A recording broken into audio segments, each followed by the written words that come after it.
I love the BBC.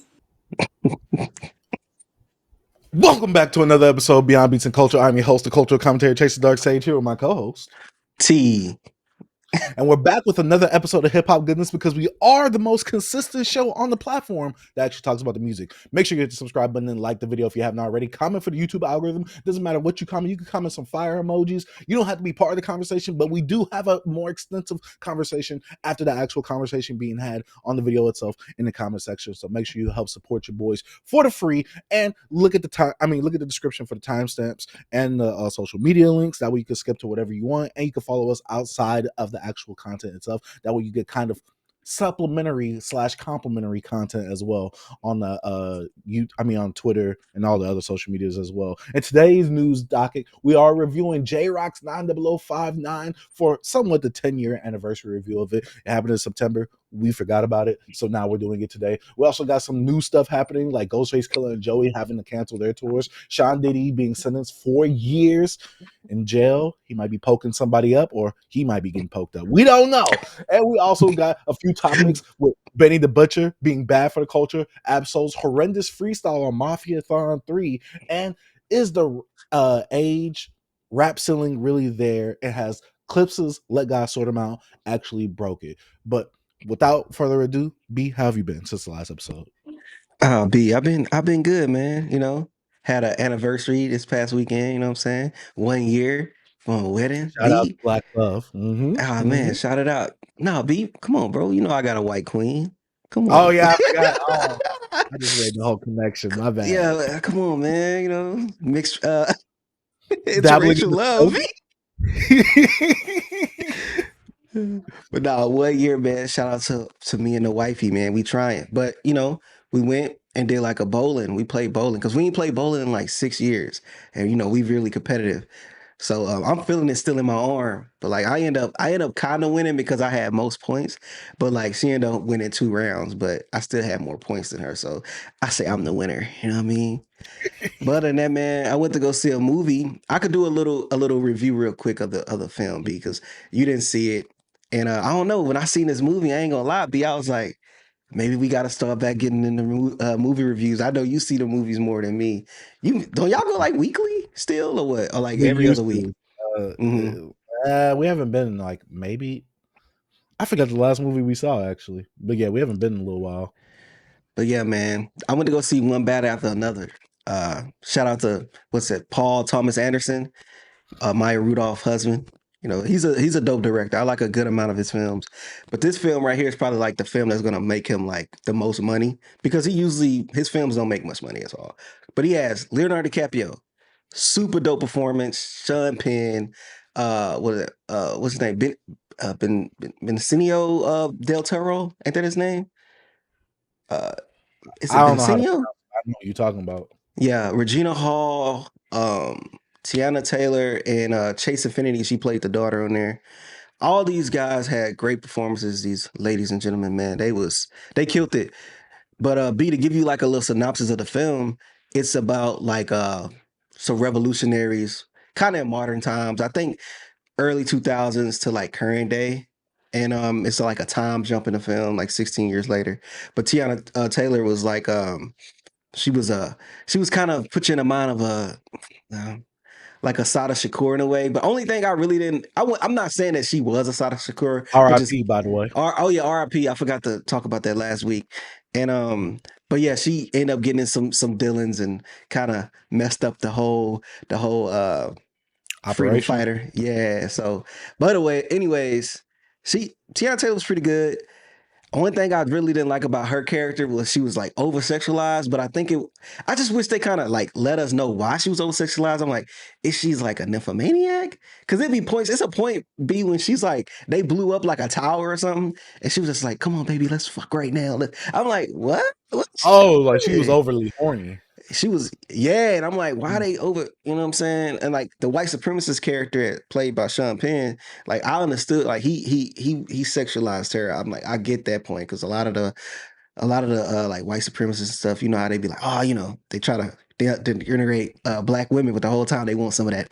They want some of that chocolate. You know what I'm saying? And it was one point, yo, they found out that people that was trying to accept him into this like secret society, they found out he had an interracial relationship, and they said he got his dick dirty. It was so bro, no. B, he dipped it in the dirt. Yeah, bro. Hold on. One of my favorite parts of the show, of the movie, it had some funny moments, but it was a moment where they was like asking like pretty much what was she, like what was her ethnicity, and they was just like, yeah, and she was black, and then one of the guys go,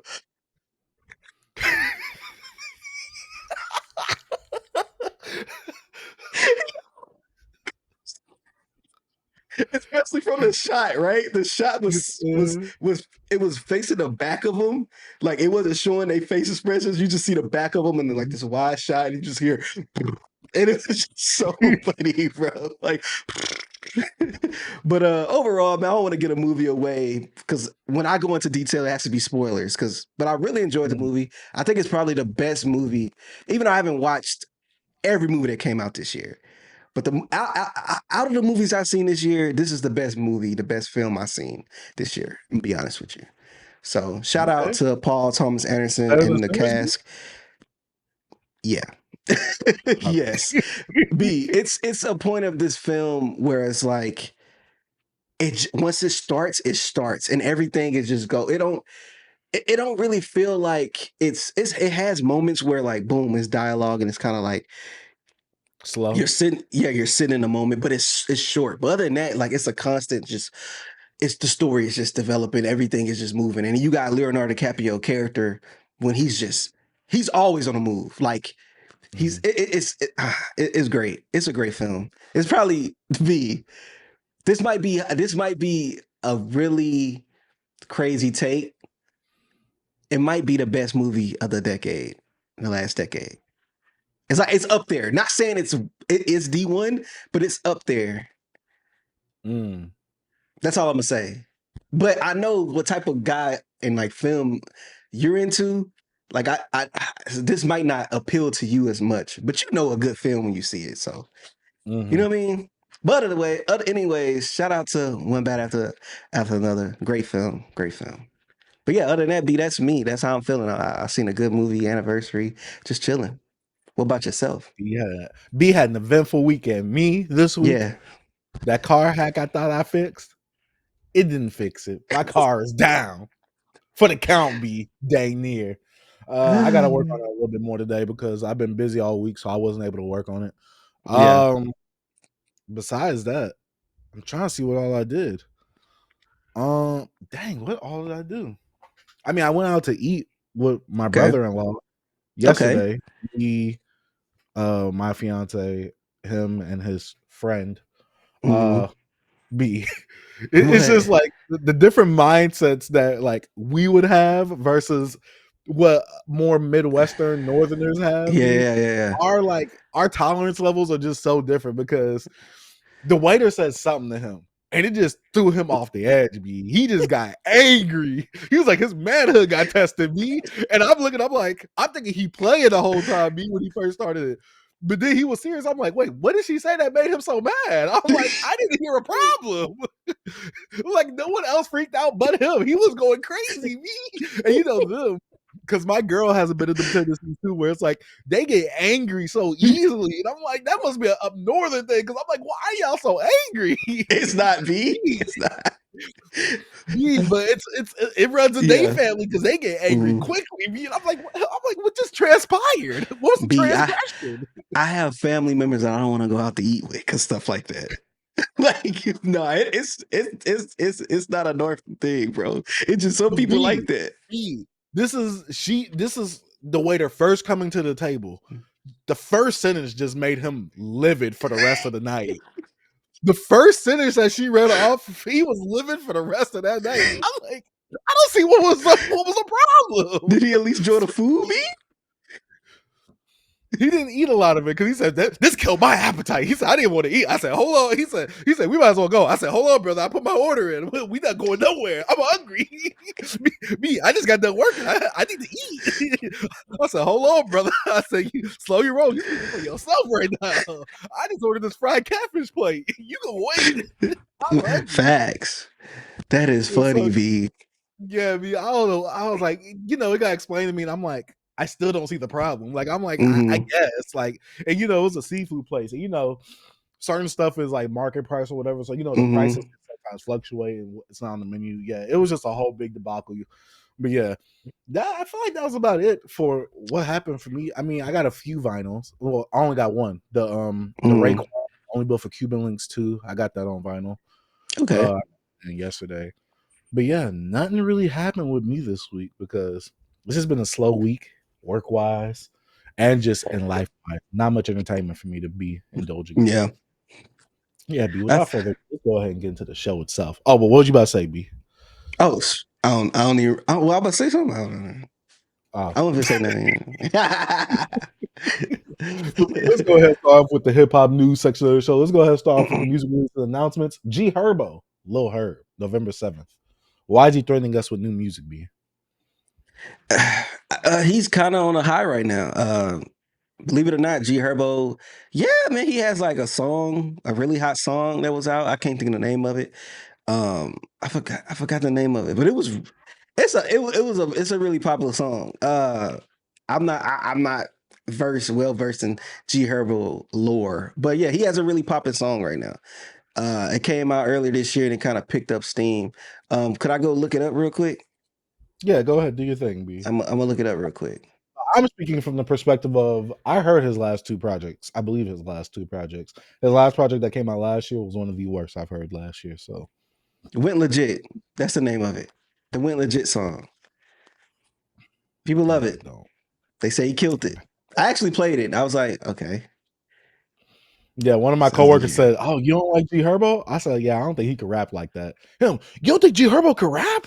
I'm like, it's G Herbo. Like, it's like that shouldn't be like a crazy take. Like, he has some good songs here and there, and I like his Welcome to Phaserland mixtape, but I'm like, it's not like he's just like an extraordinary rapper. Like, I'm like, oh yeah, he's one of the ones. No, he's not. He really was kind of he was cold musically until that little Uzi verse on Everything, and that becoming a meme. So yeah, that was probably my favorite G Herbo project was Humble Beast. Humble Beast. Mm-hmm. Yeah, Humble Beast was dope. And then I remember didn't we both listen to that last G Herbo? Yeah, that's why I'm like, is it him? Yeah, but nah, I'm good. I'm good off G Herbo like that. But I'm gonna listen to it. You is? B, I gotta put the hazmat suit on, B. Go ahead and do it. You know what I'm saying? You're gonna need more than a hazmat suit this time, B. You're gonna be like, you gotta be like Halo. You're gonna be like Master Chief. You gotta get in full armory. You know what I'm saying? You never know what's gonna happen. Oh man. Next project, last project, Dave, the boy who played the harp, October 24th. This is the guy that who is this? This is the one that Central CB collaborating with, right? Or is this a different guy? Okay, but I see a lot of people hype for this. Okay, yeah, I seen a lot of people hype for this. I'm like, why? Well, Dave is like the UK's guy. Like that's their guy. Like he's the rapper's rapper. He has he's like, I don't know if he's more popular than Central C, but he's the rapper for them that they cling on to. They love Dave. They say they put Dave up to any MC that we have over here. But I'm gonna check it out actually.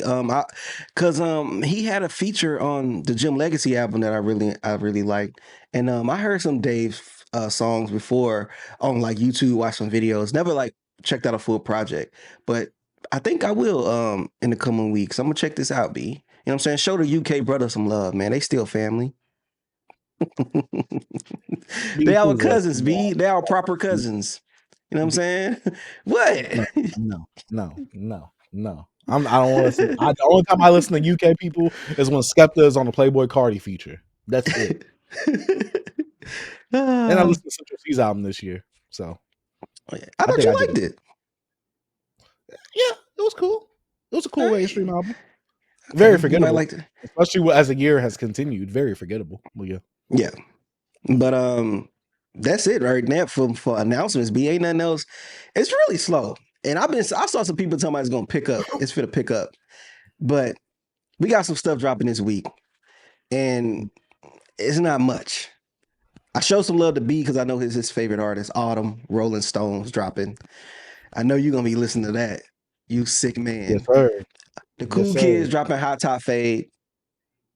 You know, Blog Era. I don't know if I'm gonna listen to this, I'm gonna be honest.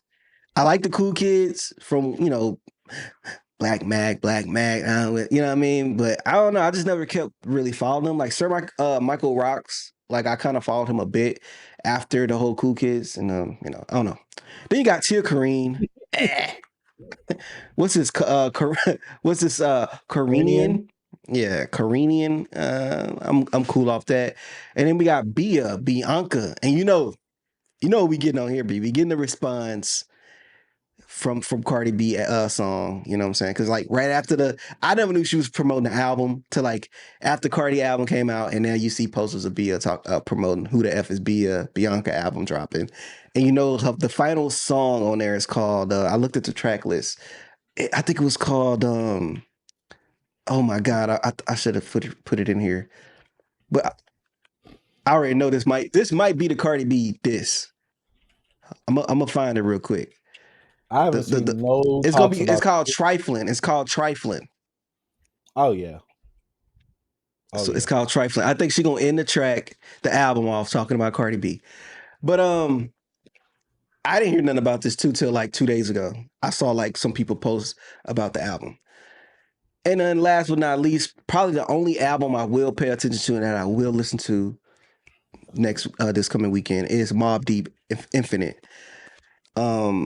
I'm not too excited for this, but who don't want to hear no new P? You know what I'm saying? I want to hear this production. I want to see what Alchemist and recycled though too. Are recycled. Yeah, I heard. So we gonna see this. Let me do a little different with the renditions of it. You know what I'm saying? I don't know. But this is the only album I'm ready to listen to. But that's all I got. B that's dropping this coming week. I'm pretty sure some more stuff out there, but it didn't catch my radar, man. Man, that means that it's time to hit the hip hop news and current events because it's very slow. Besides, I saw Sofago was dropping Mania this month, and I'm like, I saw that too, but I didn't. Yeah. Okay. And also Young Thug dropped a deluxe Supernova version of his UI Scooty or UI Scooty album. 7 new tracks. It's all in the beginning of the actual album itself. So yeah. But let's go ahead and go on the hip hop news and current events before I actually forget because we did not put this on the notes. 68th Grammy hip hop nominations that we have. Travis Scott, Jack Boys 2 for Album of the Year / Best Rap Album. I don't know why he put that for Album of the Year. Stop that right now. Playboi Carti's Music, Album of the Year, Best Rap Album of the Year, Best Engineered Album, that's non-classical. He also got some songs that he put up like Timeless, Rather Lie, Good Credit, Backdoor, Evil Jordan, Blicksum, Unlimited, and Free Your Manager. The Weeknd put Hurry Up Tomorrow for Album of the Year, Record of the Year, Best Pop Vocal Album.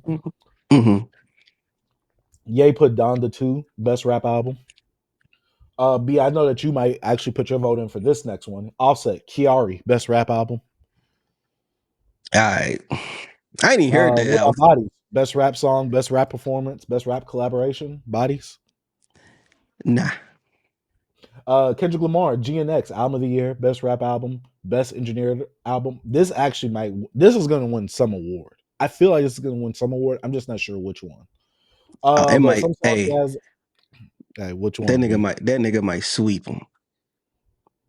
He's going to walk away with something. But he did put Luther up, 30 for 30, TV off, Chains and Whips, Good Credit, Backdoor.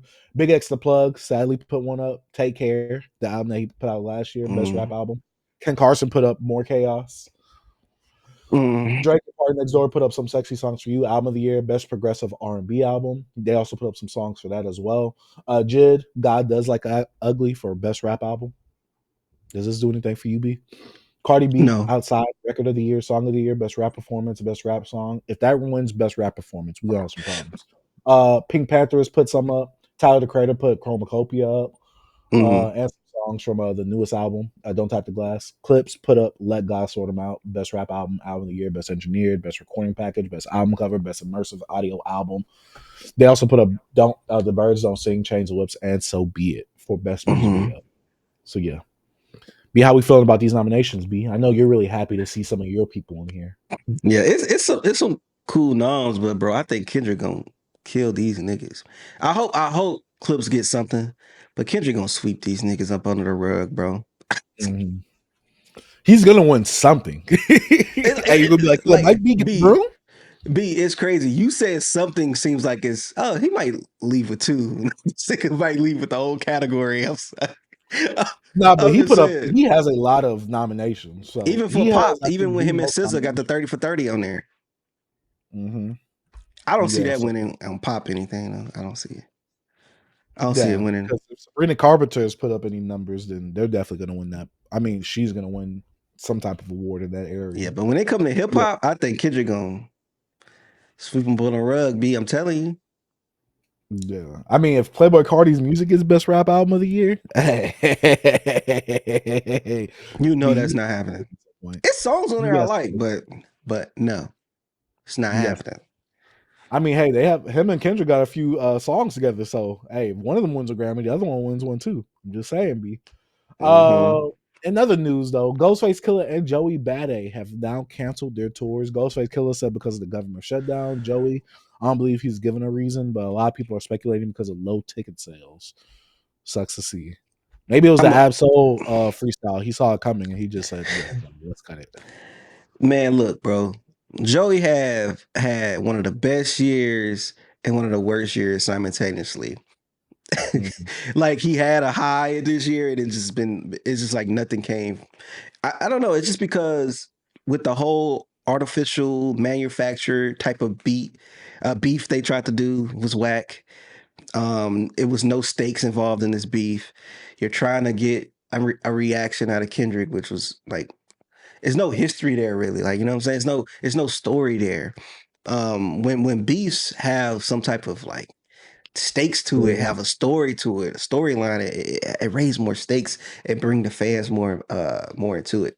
And then Ghostface, my nigga, bro, I love you, man. Probably one of my favorite Wu-Tang member. But what the government shutdown has to do with your tour? Please explain this to me. What is going on? What he feel? Oh yeah, the government shutdown. Like most of the people that listen to my music and go to my concerts work for the government or something. They work in government jobs. So, bro, they still gonna get paid? I don't understand what's going on. What the government shutdown got to do with his tour? Please, somebody explain this to me. He said that most of his demographic probably is, government workers, TSA workers and all of them. I have no idea. That was a good excuse though. It was a bad You think excuse. so? It looks good on paper. It looks good on paper, B, but it's a bad excuse because we all see through it. No, but so funny he put it on the post for the government shutdown, like tripped me out. Like what? Like, bro, just pull up Joey and just say, yo, whatever, whoever posted it, like the tour is canceled. I think a venue posted it. A venue in Atlanta posted the whole Joey thing.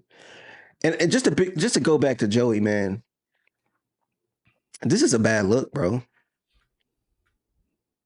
To me, to be honest, I don't know if I said it when we talked about the tour being announced. Didn't seem like it was gonna happen regardless, man. Like you know what I'm saying? Like this is the year of things not happening. Albums not coming out. Tours being canceled. Just think about it. How many times you seen so-and-so tour show is canceled because not many tickets are sold. So-and-so it is and so-and-so of that. Bro, we are in dark times. Shout out to Vince Staples right now. I don't know what's going on. You say what? No, that's not here. That's nothing. Yeah. I don't know what space we in hip hop or in music in general, where it's like it's weird right now. I've been disconnected.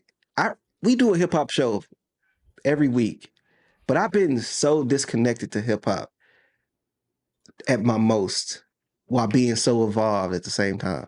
I don't know if you feel what I'm feeling, B. Do you understand what I'm saying? Yeah, Like, because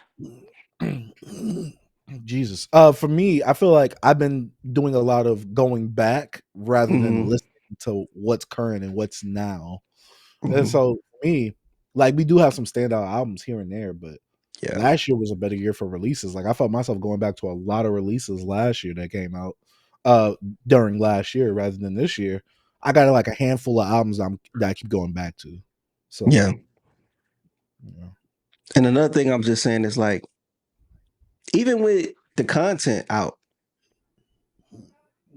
like what you know what I'm saying? Like, remember when I used to say like I love to listen to other people talk about hip hop, and I could piggyback on their conversations and bring it here. We build a conversation amongst the community. Where's these conversations at now, B? I There's said only a this few of us before. coming out with good content over hip hop talks. Yeah, I don't know. There's even I someone don't know. that we both like, and I'm just like, I'm not trying to throw no shots or anything. But I'm like, dang, like this is what we got to talk about these same few topics every few videos. I'm Hmm. like, dang, man, Yeah, yeah, yeah. It's I'm some like, stuff I I'm just respect it still, but I'm just like, I'll be, but it's a part of it's the algorithm. It's the how you get your clicks. You got to pay the bills, and it just sucks, man. Like, I was watching some video a few days ago, and then one of the creators was just like, I have to pander to my audience. I have to pander to certain people because the bills got to be paid. And I don't know. I just haven't.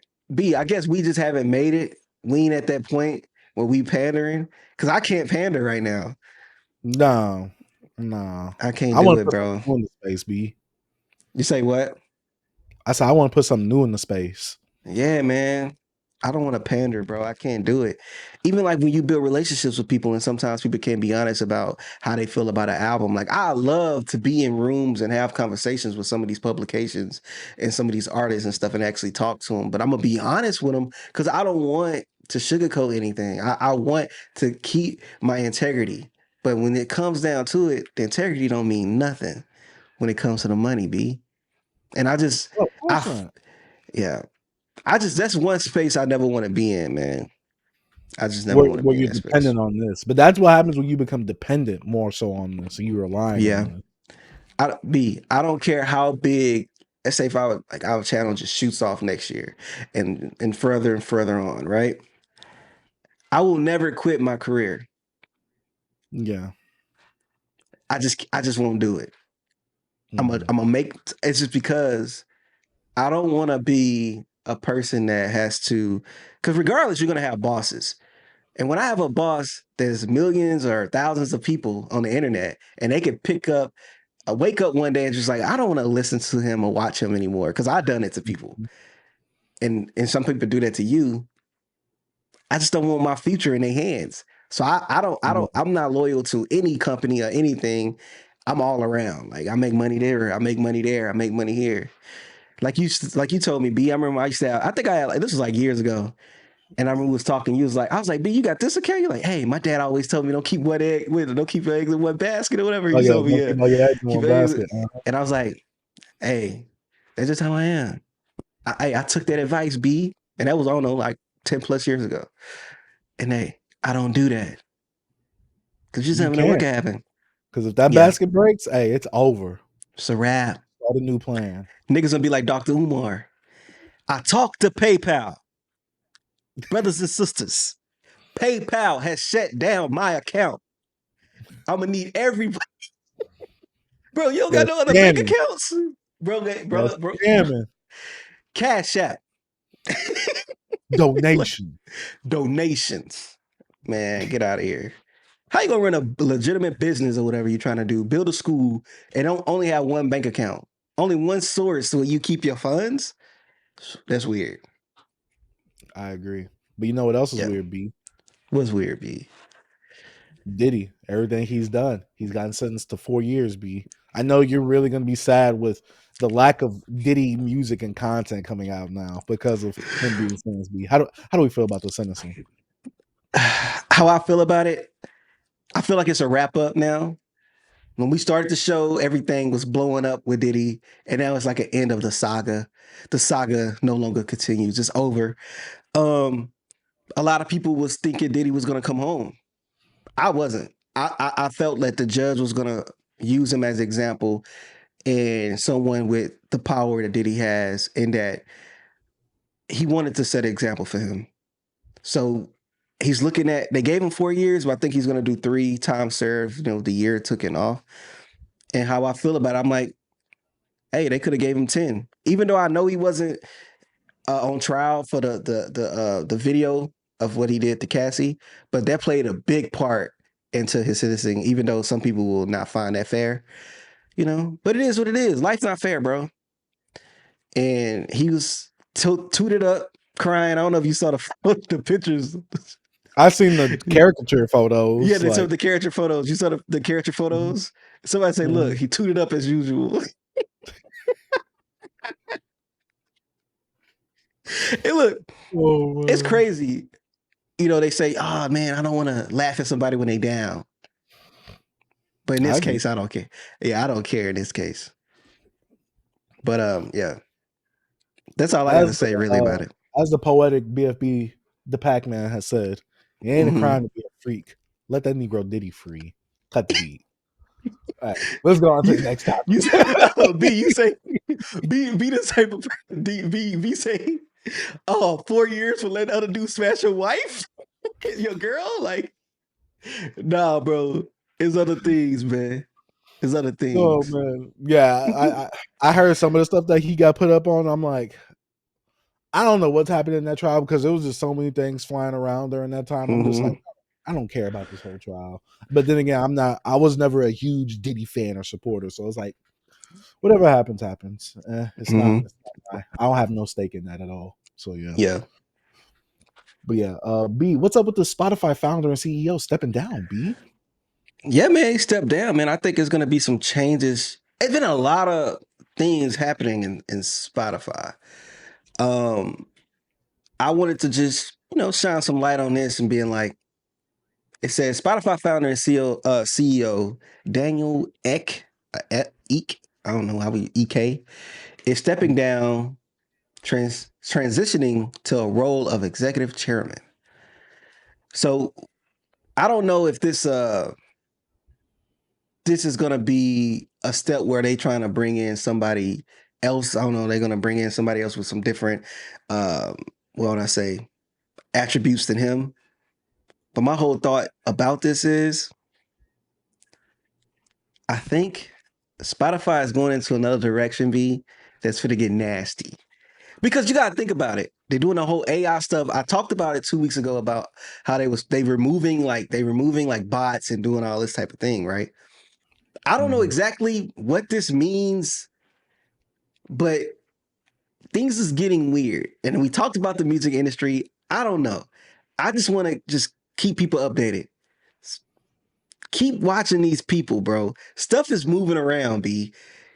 So there's certain things I see, I'm like, hold up, Kirko, okay, I see what you're doing here. You posted this. I'm like, it's just certain stuff, bro, with the music industry and what they trying to do with the AI stuff. I wanna follow them, B. I'm trying to keep up with everything Spotify. I don't care. Tidal, what they doing. Apple Music is doing. People stepping down, people moving in different directions. Like I said, Loose and Green's son over here at this record label.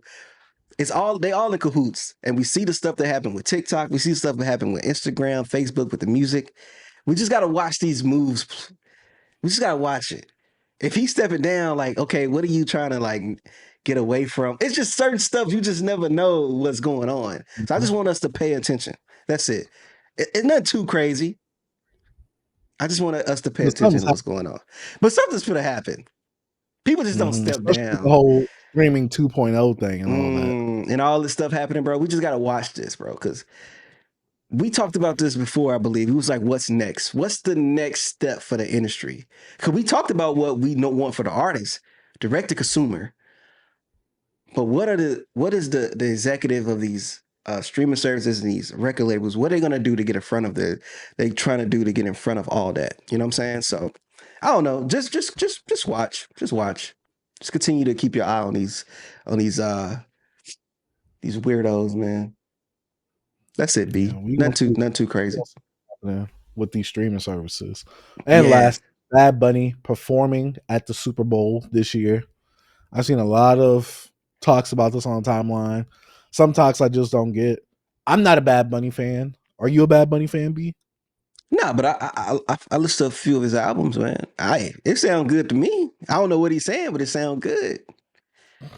Yeah, I never got into it because I don't understand what he's saying. But I've only heard him like on a few songs, and that's him as a feature artist. Nothing has ever made me listen to his music, but I've seen a lot of people either happy for this, proxy warring this as usual.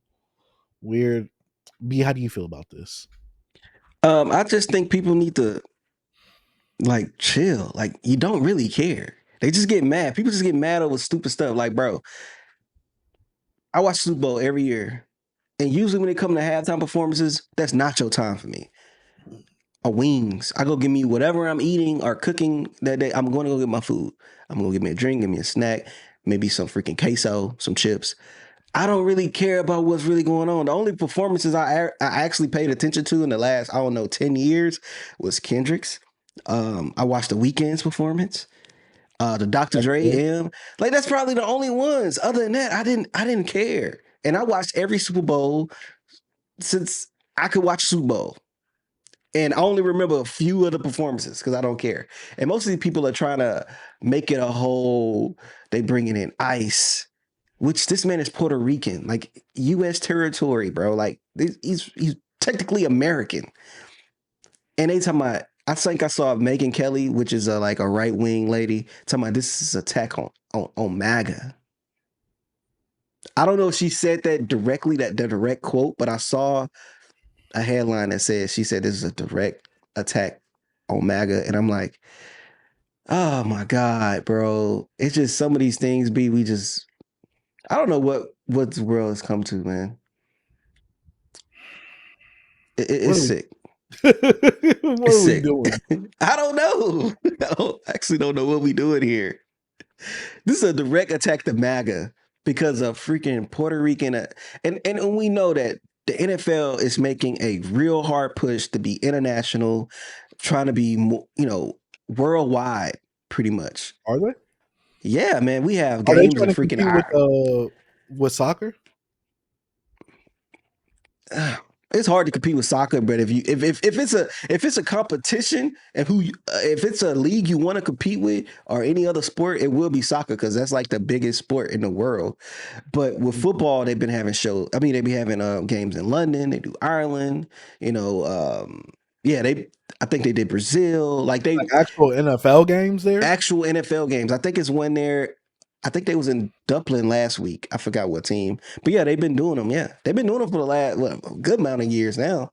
I want to say at least 8 years if I'm wrong. I'm open to being wrong, but I think they've been doing it for at least 8 years or probably more than that when they be having these games overseas. So they've been making this push to be more worldly. And these are American teams. This is an American sport, but come on, one of the biggest most wealthiest franchise is an NFL team, which is the Dallas Cowboys. That is, I think, the number one wealthiest sports franchise in the world. What does that mean by wealthiest? Like what? Like value. They value. Why? So why? Sports talk real quick. I don't know nothing about Mm-hmm. sports. How are they the wealthiest? And when was the last time they won a Super Bowl? That's the key. Well, they the most marketed. They are marketed as America's team. They have like the biggest fan base. They have like one of the most expensive stadiums. You got Jerry Jones. Just as a property, Cowboys is the number one. And it's crazy you being, we in Dallas. So we know Cowboys. You know what I'm saying? So like to you it's just normal. Yeah. So I'm saying like you understand it, like, you've been surrounded by it your whole life pretty much, but you didn't understand the magnitude of how big the Dallas Cowboys is. You know what I'm saying? Yeah, because I've only been here. That's the thing. I've only been here. So like here, like the city that I'm living in, super Cowboys out. Like we live in Dallas, yes, but there's different cities. In my city, super Cowboyed out. And I'm like, okay, I get that they're big here because this is our team. I understand that. Mm-hmm. But like I didn't know that they were so huge outside of like Texas. Dallas is America's team. It's labeled as America's team. Like they have fans all across the freaking country, bro. And but yeah, they like you said, they hadn't won a Super Bowl, I think, since what, 95? And they still the most talked about on ESPN. It's always Dallas this, Dallas that.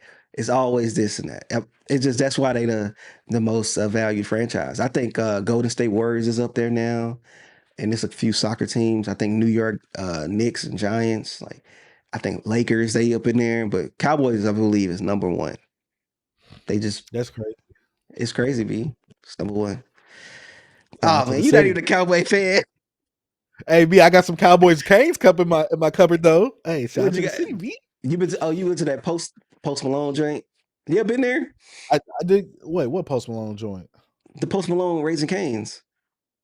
Oh, I think I got one of his cups. Maybe. No, I'm saying, Maybe. have you ever been to his Raising Canes? He has his own Raising Canes, like that's steamed Post Malone and Dallas Cowboy themed. Like close to Where's it Harry at? Hines. I work like down the street from it. No, I haven't heard of it. What? B, we B, I'm Caniacs. super out of the loop. I know. I'm super out of it. I thought he just had a promotional cup and that's it. I'm gonna have to send it to you. But it's right, bro. It's Yeah. like down the street from my job. Like I went there last week. I go there all the time. Hey, he They got put it the- in the hood. What he trying to say, B? There's always a chicken spot in the liquor store. It's in the right hood? out. Hey, bro. You out there. The white man doing this, B? He's an agent of the CIA. Oh my God. Oh, But B, I got a very important question to ask you. what is it, man? What have you been jamming since the last episode, man? Not a damn thing. Like nothing really, bro. But Same. shout out to Potty Mouth Community 929. Did a post on the BBC's Twitter account, and they actually shout out to B for that. And a lot of the guys posted their albums up under there. We didn't check them out, all of them, because that's so many albums. And we're working men. You're a family man. Oh, I'm a bro, super family man. You know what I'm saying? You could tell. You know what I mean? By the like. Anyway, Like he went golfing before the episode, man. Looking like Michael Jordan at the beginning of Space Jam, B. but look, but Billy, shout out to Billy. He actually sent me 2 albums in the DMs, and I'm like, he's like, yo, if you don't check out most of them, hey, check out these 2. So I did. You know what I'm saying? I checked out Gizzy. I never loved someone else more than I love myself again. So Gizzy is more of he puts you in the vein of like the Uzis, you know, Cardis, but he's more melodic. He sings. I wouldn't technically understand, like I wouldn't know how to like say what type of production this stuff is. But anyways, the little nigga is heartbroken. 17 tracks, 38 minutes, and he's singing. He's singing his little heart out, got his melodies going. I don't know if this was intentional, but I felt like his vocals was a little lower on the production. I don't know if he did it intentionally because it kind of seemed like something an artist was pushing for, but it wasn't like I couldn't hear him, like it was drowning him out, but it just seemed intentional, you know what I'm saying? But I actually was like, "Yo, that's pretty cool." It's something I probably have to listen to again to kind of get more of the feel of all the heartbreak he's going through. But I have nothing bad to say about it. But only thing it was like it's a little bit samey, 17 tracks, but you know, a little samey. 17. Yeah. Oh, but divided over 2 minutes and albums. 1 minute. Yeah. Yeah. But yeah. Oh, it's 2 albums technically? No, oh, you said, oh, no. I'm thinking of Billy. That's what I was thinking of. That's why. No, I say Gizzy. Billy sent me 2 albums. Yeah. Yeah. But Gizzy Because album, he came it's out with 38 3, I minutes. believe. Who did? Billy, didn't he? Billy came out with 3, right? Billy dropped some album? I didn't even hear send me his own album. Billy, how you gonna tell me to listen to these 2 albums? Let me go to Twitter. Yeah, he probably no, but I'm saying he probably did release an album. He probably did release 3 albums. Either that or it was 3 songs. It was 3 songs or 3 albums. I don't know. Yeah, I'm like, bro, he should have sent me his album. I didn't even listen to it. But no, shout out to Gizzy. I enjoyed it. It made me, put me back in my heartbreak times back when I was around his age. But the next project we both listened to, I don't know if you want to talk about it with me and just give your thoughts on it as well. Well, it's 2 albums, the next 2 albums, and then you can go into what you listen to. Is that fine with you, B? Yeah. Of Yeah. course. So my next album is also part of the 929, the Potty Mouth guys, is the Commute by D Piddy. And Yes, man, sir. this right here, I enjoyed this. I enjoyed it a lot, man, because Mhm. I like the storytelling. I like him putting you in this concept album of him commuting to work and actually having this work theme and actually like applying it to like, you know, everyday life and like making it Mhm. a, I don't know, it was just dope. It gave me blog era feels, be like, I was Uh-huh. like, I was like, shout To out. me, it reminded me of like Big Sean and Drake to a degree on Yeah, certain parts. yeah. I Mhm. really liked it. And in the intro, welcome to Piddy's World, and the wake up, clocking in, customer satisfaction, having his little skits in there. Appreciate me. And him, I don't know if he's a car salesman, but the whole thing is car salesman theme, working at a being a salesman. And then the whole like Mhm. APR rating, appreciate me, capital A. I was like, all right, look at what he doing here. And then talk about the office, Mhm. and then just talk about even had a love song like trying to like sell a woman the car and try, you know what I'm saying? I'm like, what? Mhm. This is creative. And the PTO joint. And then I like some of the production, some of the samples that from the beats he chose. I'm like, come on, man, this is dope. What's that one? I can't think of the name of the song. I think it's what dang, Clocked and I locked blank. in? What song? Nah, it was I'm blanking on the song, but it was like it was kind of a hype song, not super hype, Was but it like, Wake Up? nah, I wouldn't wake up. I'm gonna have to Are you re-listen sure to it it, was bro. a I don't know clocked in? why I It might have been blank. Clocked and Locked In. I don't know. It's I called don't Clocked In, remember. but you know he's also saying I Locked remember In on that. the song. Yeah, I remember that one though. But and then pray for me, bro. Pray for everybody listen to the album. I'm like, come on, man. I'm not religious though, bro. Nah, I knew you was I, gonna say that. hey, man, I had to shut it off on that, bro. I'm like, nah, I was just joking, bro. Thank you for praying for us, man. Nah, I didn't shut it off. But Mhm. nah, overall, man, I'm gonna try to listen to a few more of you guys' this project, but right now, out of the 2 I listen to, I enjoy D Pitty's the most, man. The Commute. I like the whole concept of that, man. B, what you think about it? Mhm. Yeah, I really enjoyed it as well. It's funny enough, for my job, I do a lot of driving, and so I was like, you know, driving to my destination, let me throw this on. It's called a commute. Let me be on a commute, technically, kind of, while Mm-hmm. listening to the commute. And it was about 20 minutes, so I finished it in the middle of me listening to that. I'm like, yo, this is like really fun. He's really entertaining, very energetic, and he's very the word I want to use is creative, but he has a lot of personality and charm behind him Mm-hmm. on this project. So for me, I really did enjoy this. Obviously, I enjoyed the whole working factor being tied in and being the theme of the whole project itself. Him sitting at the desk job, just doing like Mm-hmm. this. I'm like, yo, this is like very hilarious, especially with the intro.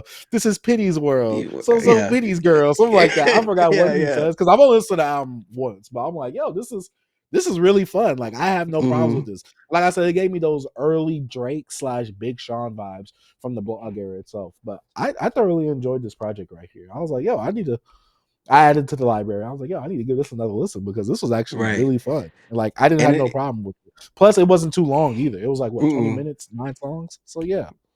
Yeah, it was nice and sweet, straight to the point, and you got the concept. Like it was right in your face. Boom, this is what it is. And I work Mhm. in sales as well, a bit. And it was so funny the customer satisfaction when he was talking about how the customer's always right, It was but I always work right. here 8 hours a day. You know what I'm saying? Like how I'm not right. I know what's going on. I'm like, yeah, I feel that. You know what I'm saying? I feel that right there. But now shout out D Piz, man. I rock with Mhm. that commute, man. That was dope. And my Yeah. last project I listened to, which you listened to as well, was Jeezy. They and DJ Drama Still Snowing. One of the worst Mhm. album covers in the world, right here. Straight out of live mixtapes. A random nigga putting up a live mixtape album, and the cover is horrible. This is it Mhm. right here. Jeezy, you need to be, I don't know, locked up for this right here. But The worst anyways, part is it's like B, like what is he saying? He what did he say in the album? I'm gonna take him back to school or something because he's sitting on an old school desk. He has a clear backpack, and the book that he has open, it literally says "Legendary Run" on it. It's the lazy. This is one of the laziest album covers I've ever seen. he could have just did One a of the worst. black cover or something. I wouldn't trip. It could have been all white. It'd been so Yeah, much better.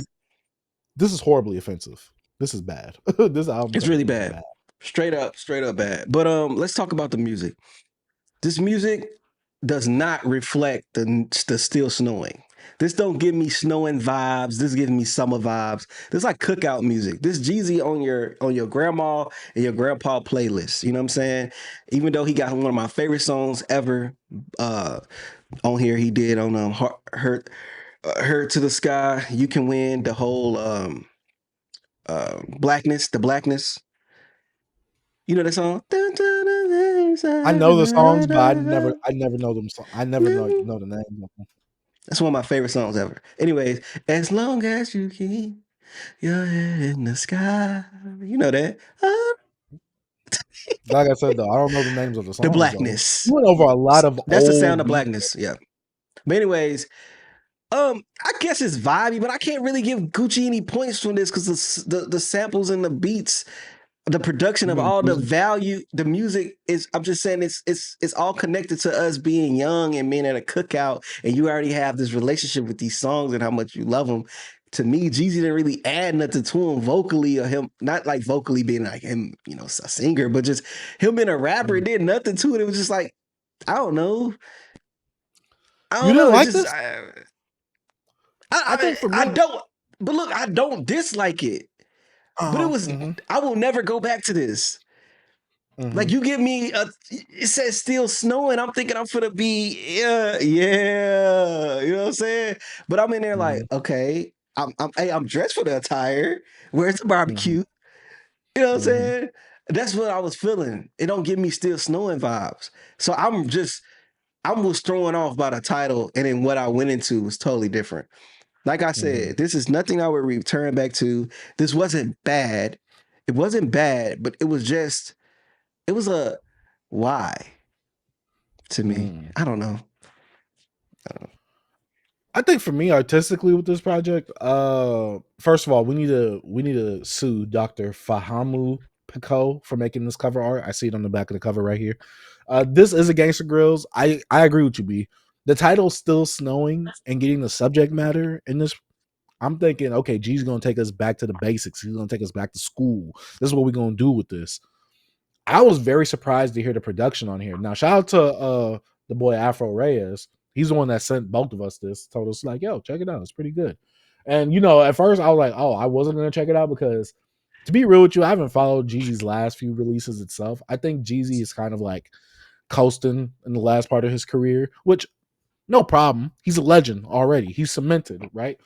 But going into this project right here, I actually thoroughly enjoyed it. Now will I go back to this? Does this have high replayability for me? No, because the production style isn't for me. But Jeezy doing something vastly different compared to what he's used to going over is something that I really do respect, especially for him. Like, he's not a rapper's rapper. He's not trying to be the most lyrical in the game or anything like that. He is somewhat trying to take you back to school. He's trying to teach you things. He's giving you something from a more mature perspective. And he's going over these old classical, I don't want to say soul, but like black music, like older hip hop sounding productions right here.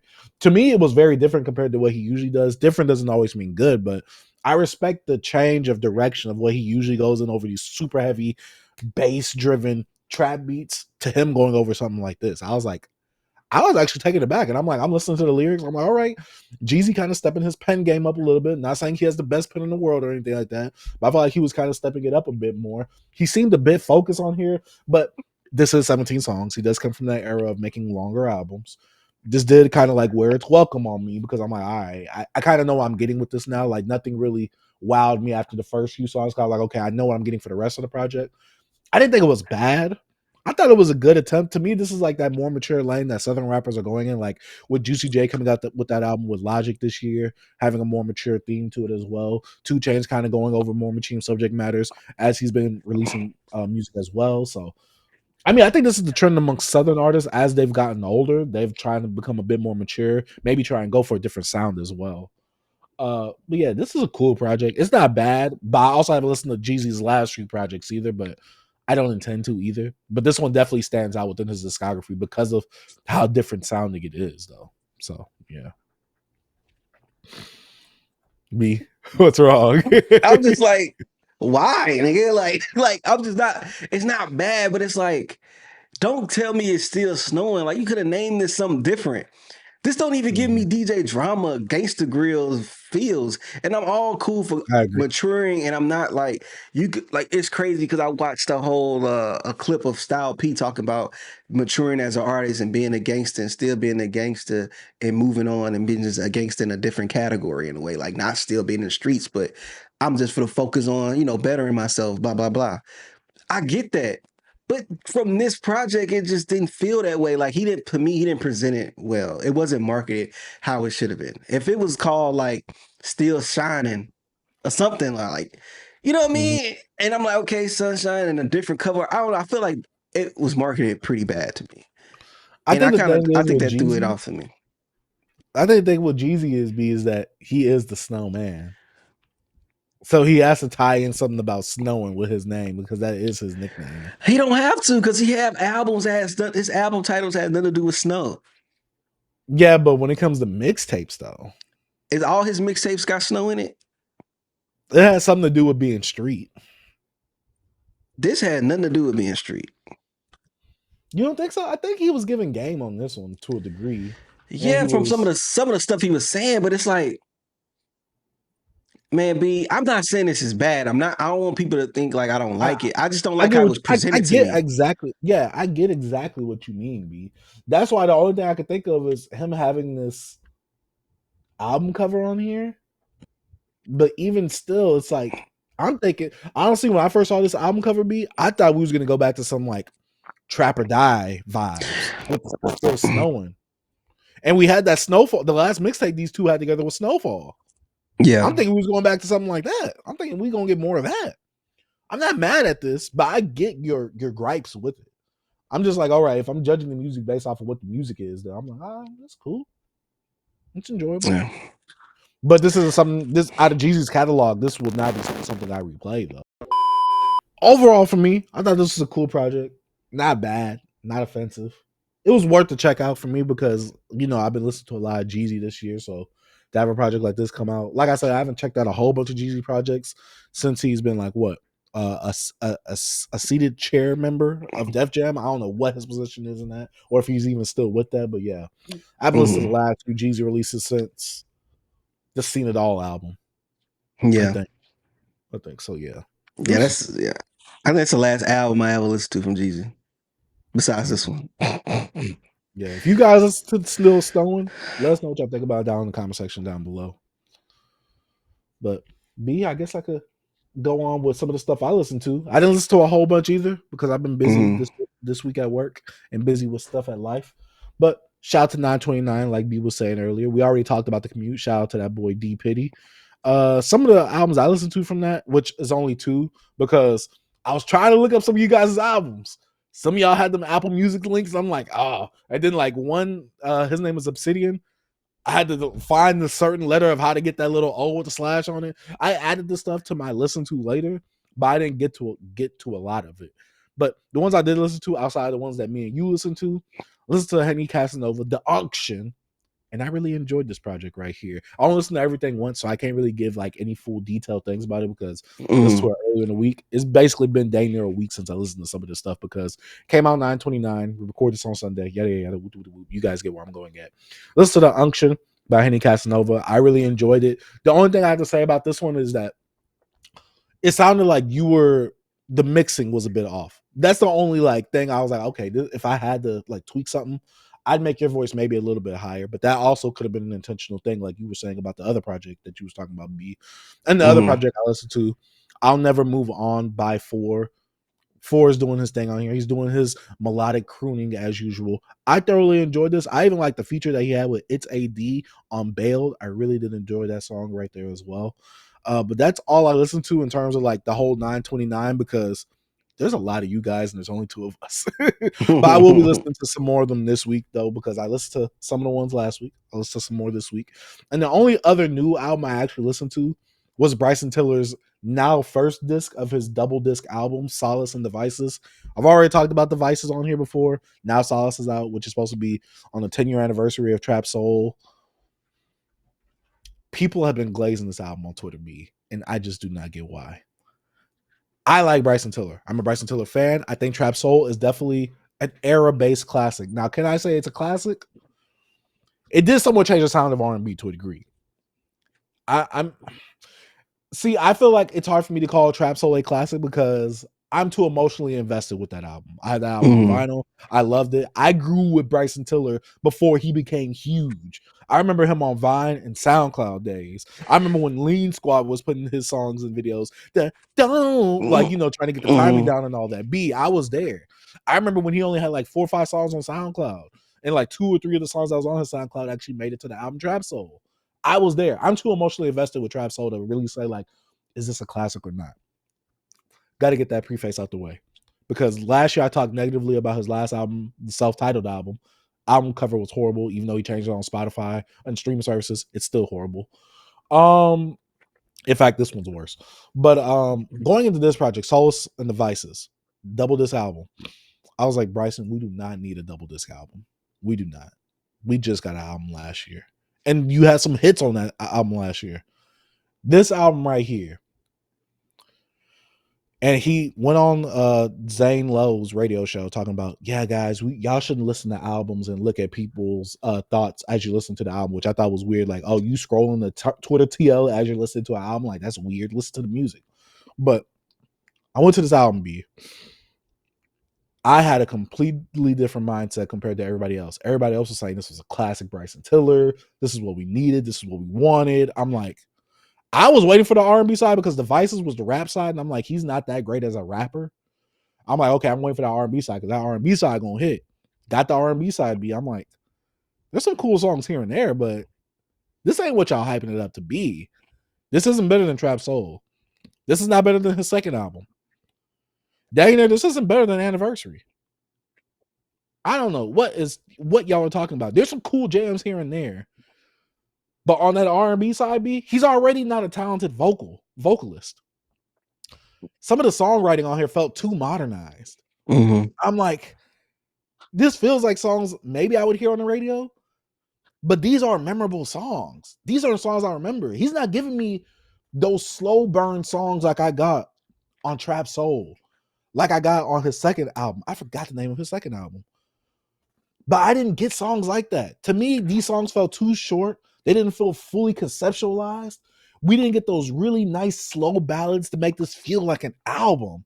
To me, I just felt like I was going from song to song to song to song. I'm just like, what happened to the Bryson Tiller I love? Like, I wish I had those better samples. Those, like I said, them slower. You can't really give me ballads because you're crooning. You're not really singing. What happened to them slower songs that really put me in the vibe? Like, we don't have that dome. We don't have that exchange. We don't have those hits. I don't know, but it just felt too hip hop infused. And yes, I get it. Trap Soul. Yes. Ha ha ha. It just felt too hip hop ish to where it's like there's not enough R&B elements in it for me to be like, this is it. Like I said, there's some standout tracks here and there, but it's just not enough for me. This isn't a bad album, but as a double disc, I gotta take away points with that second disc as well. This project is bloated. It's an hour long. I do not need an hour long of Bryson Tiller where you're not giving me enough variety. His last project gave me better variety than this project right here. And his last project gave me better quality, like standout tracks than this project right here. People dang near saying that this is a classic beat. And I'm like, stop it. We got to stop this. We got to. B. I was there too with the whole Bryson Tiller come up. I'm going to give you this answer. Trap Soul is not a classic. A lot of people deeming it as that, B. A lot of people are deeming it I as never that. I never liked the album. There's a few tracks on there that's cool, but I'm good. The only tracks to me that I enjoyed was the ones that was already on SoundCloud. B, when you see that little smirk, I see you doing a little thing. B, I see you pointing like this in the brim of the hat pointing. I know you about to start hating me. I know you about to get the hate on me. That's the hate tilt, B. That's what I'm about to hate. It's the signature, B. B, when I go on the monologue and you start doing that when you about to start talking.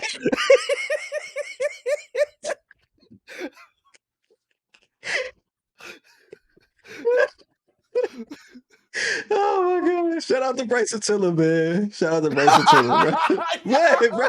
What? How was that a classic? You don't like that, but to say shout out to Bryson Tiller. Shout him out, bro. Shout out to Bryson Tiller, dog. I didn't know he dropped the album. I remember we talk about it was coming out last It's week. because it dropped on Thursday. That's why. Yeah, all right. Oh yeah. What, B? He said, yeah, all right. Did you have you returned back to Young Thug album yet? I heard like 1-2 songs. Yeah. Yeah. Oh man. Let's get into it, B. Let's get into it. You know what I mean? Let's get into some actual a good album. A good album. A great album. I love this go ahead album. and talk about it. J-Rock's 90059. This came out 2015. I remember this drop, B. In fact, B, let me set the stage for the people. I was in college, both adults, young adults. Gumbo was like the first single that came out for this. B, we was loving Gumbo back then. Let me put some seasoning in this gumbo. Yeah. Hard single. Came out with Money Trees Part 2 as a single. Hard. The album came out. It met What? Wasn't 90059 the first single? Because I remember people was like tripping out. No, it was like the second one. It was like the second or third one. It was the second one? Okay. I don't know. Because he was like, oh, is he channeling that ODB energy right Yeah. It wasn't the first one? You could be right. It might was Gumbo. I just remember Gumbo. I remember people being like super skeptical about the direction he was going to with this album. And I think it was I could be wrong because my memory ain't the same. Let me look before. I know you were setting the scene. Do we show which one came out first? Nah, bro, it was Money Trees, Deuce, Gumbo, and then 90059. I had them reverse. Guys, remember 10 years ago. 10 years ago. I'm a bit foggy. Shoot, I don't remember what I had for lunch yesterday. You was 19 years old, B. Oh, man. That's crazy. I think. Wait, was I 18? Yeah. You probably was 18. I was 19. You was 19? Okay. 2015. Yeah. Man. I was turning 20 this year. That's what was happening. Okay. But yeah, now this right here. Now J-Rock was the guy that he wasn't my favorite out of TDE. With this album right here, it shot him up the ranks a lot for me. J-Rock did his goddamn thing on 90059 with the first track, Necessary. He set the tone, B. Second track, Easy Bake. Cool little TDE track because this is Kendrick Lamar and SZA on here. Has a little two-parter song in there, which later on he released a full version of the second part with SZA on there as well. Then that Gumbo. Oh, B, that Gumbo is fire. Still to this day, one of my favorite tracks on this album. He said, keep it 100, I'm 101. Oh, man, B. Come on, B. He was going. He was just riding that beat, bro. Pause. Facts. Very pause on that. Fourth track with Isaiah Rashad. Now, we only did get him on the hook. We didn't get no verse. But he still did his thing on there. I love the beginning too. The way it starts. The beginning part was yeah. Then the second part where it goes to the second song. You wanna ride, you wanna go. The way that J-Rock, I don't know if Kendrick actually curated this album in terms of sequencing, but I thought the sequencing was really good on here as well on this project. Then we got The Waves featuring Sir. Sir didn't do a great performance, like a singy, but he did what he needed to do on this song right here. Now, I will say this. Streaming has changed this version of the song, and I hear it when I'm listening to it because it feels off because the version I had when this first came out versus this version of the album is different. He has a whole new verse that's added to it. Something got chopped real weird on the actual version of The Waves, and you can hear it when he's doing the little bridge or the hook, and it cuts right into a repeat of one of the verses. I'm like, what the F? I'm like, why is this doing I didn't catch that. I hate the streaming version of this song, but the version I had, when it first came out, I don't know if I still have it somewhere laying around, but yeah, it's definitely a different version. I prefer that version over this version of The Waves too, especially I'm Snapchatting, I'm Instagramming. I'm like, yeah, because that wasn't in the original, but it is what it is. Because there's a few changes on here as time has went on. There's also a change on was it Telegram Going Crazy? One of these songs has a change in terms of like the production style as well. But Telegram Going Crazy, love that song. Love Then it. we get to the title track, 9059. And I don't think I knew where Lance Skywalker was on here. I could be wrong on this. Mm-hmm. But the ODB, like this really gruff, rough version of like what J Rock is doing flow wise. And he's kind of like very sporadic on the beat. What he said, you gotta have a stomach for dookie bags and catheters. Like, you know, he's just going crazy on here. This feels like the rough and tough song right here. I'm just like, and he's so, I don't want to say unorthodox, but it just feels like he's just completely off flow, but on flow at the same time. Mm-hmm. He's doing this cadence of, I don't know where you go great to. Like, I'm enjoying this. Then we got one of the last black hippie like posse cuts ever, Vice City. Love it. Everybody got a verse. J Rock coming in before or after everybody's verse. Loving it. Everybody. B, who you think got the best verse on this track? I want to say J Rock, just because J Rock had multiple. He had multiple little bridges in between other people's verses, so it's too easy for me to say J Rock. Absol, for me, maybe second. I have to probably listen to it again, but I always like J Rock on here and also on what's called Black Little Bastard remix. Black Little Bastard remix. But I know it is kind of cheating because he did rap more. Yeah, you got Q. You got Q. Nah. So I did like that one. I like Absol. He said so much money we made off the books. I could write a book about it. Yeah. So who you want? You got Kendrick on it? You think Kendrick got the best verse? Kendrick did a good job. Maybe Absol though for me. Yeah, that was I'm saying if I'm not gonna pick J Rock, I'm gonna pick Absol. I think so as well. For me, then we get Fly on the Wall. Then we get Fly on the Wall. B. Mm-hmm. I love this production on this song. To me, this is my favorite Busta Rhymes feature that I've heard. I haven't heard every single Busta Rhymes feature, guys. This is one of my favorite ones. I love how mellow this track is. I love how smooth this actual whole song is. Sometimes I wish I could fly away. Mm-hmm. Subject matter on here. But B, we got one of the standout tracks next. Money Trees Deuce. Mm-hmm. J Rock pulled a R. Kelly. He's like, yeah, your song, now mine. Let me go ahead and remix that. Because he had the best verse on that. You're right. My Uncle Bobby had them bodies. He wore them Mac. That's probably my favorite J Rock bar line or whatever you want to call it ever. I repeat that randomly every other day. It's just so fire. It was so good. Then we had the ending track, The Message. Very good closing track for the end of the project itself. I mean, the actual album itself is like 11 minutes, 11 tracks, 47 minutes, I believe. B, what's your opinions on some of these tracks? What's your opinion on the album? Oh man, this album is right here is when J Rock stepped out of the box, because I was familiar with J Rock from like 2012 or something, like 2009 or something like that. My bad, I didn't say 2012, 2009. So hearing this, I smiled when I heard 9059. Gumbo, Money Tree, when they came out, typical J Rock doing his thing. But when 9059, I was like, yo, this is something different. This is a new, he's playing with his voice on here. So no, I don't know what else he's gonna do on this album. And I feel like he did a lot of different inflections and ups and downs with his vocals on here. And I'm like, I love this. They bring that artistry in, J Rock. Don't just be the, you know what I mean, the run of mill, just gangster rapper. Like, just show some versatility.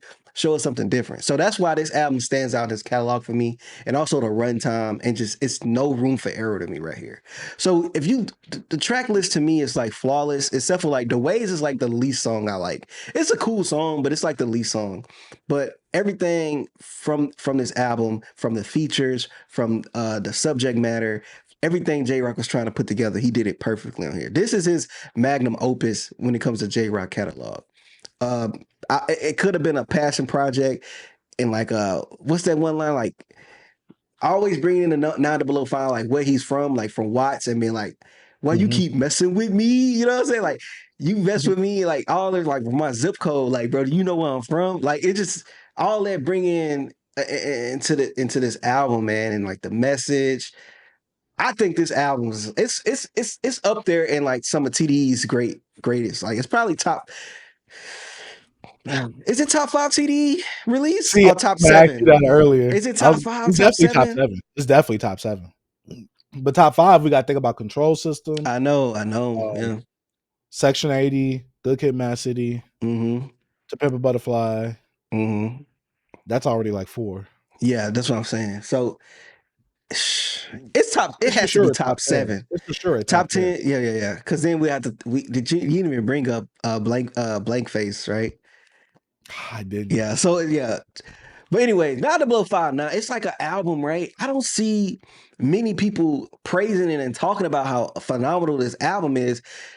I'm sad that we didn't post it on September 11 about the 10-year anniversary, because I didn't see nobody else do it. Maybe people did, but this is a great album.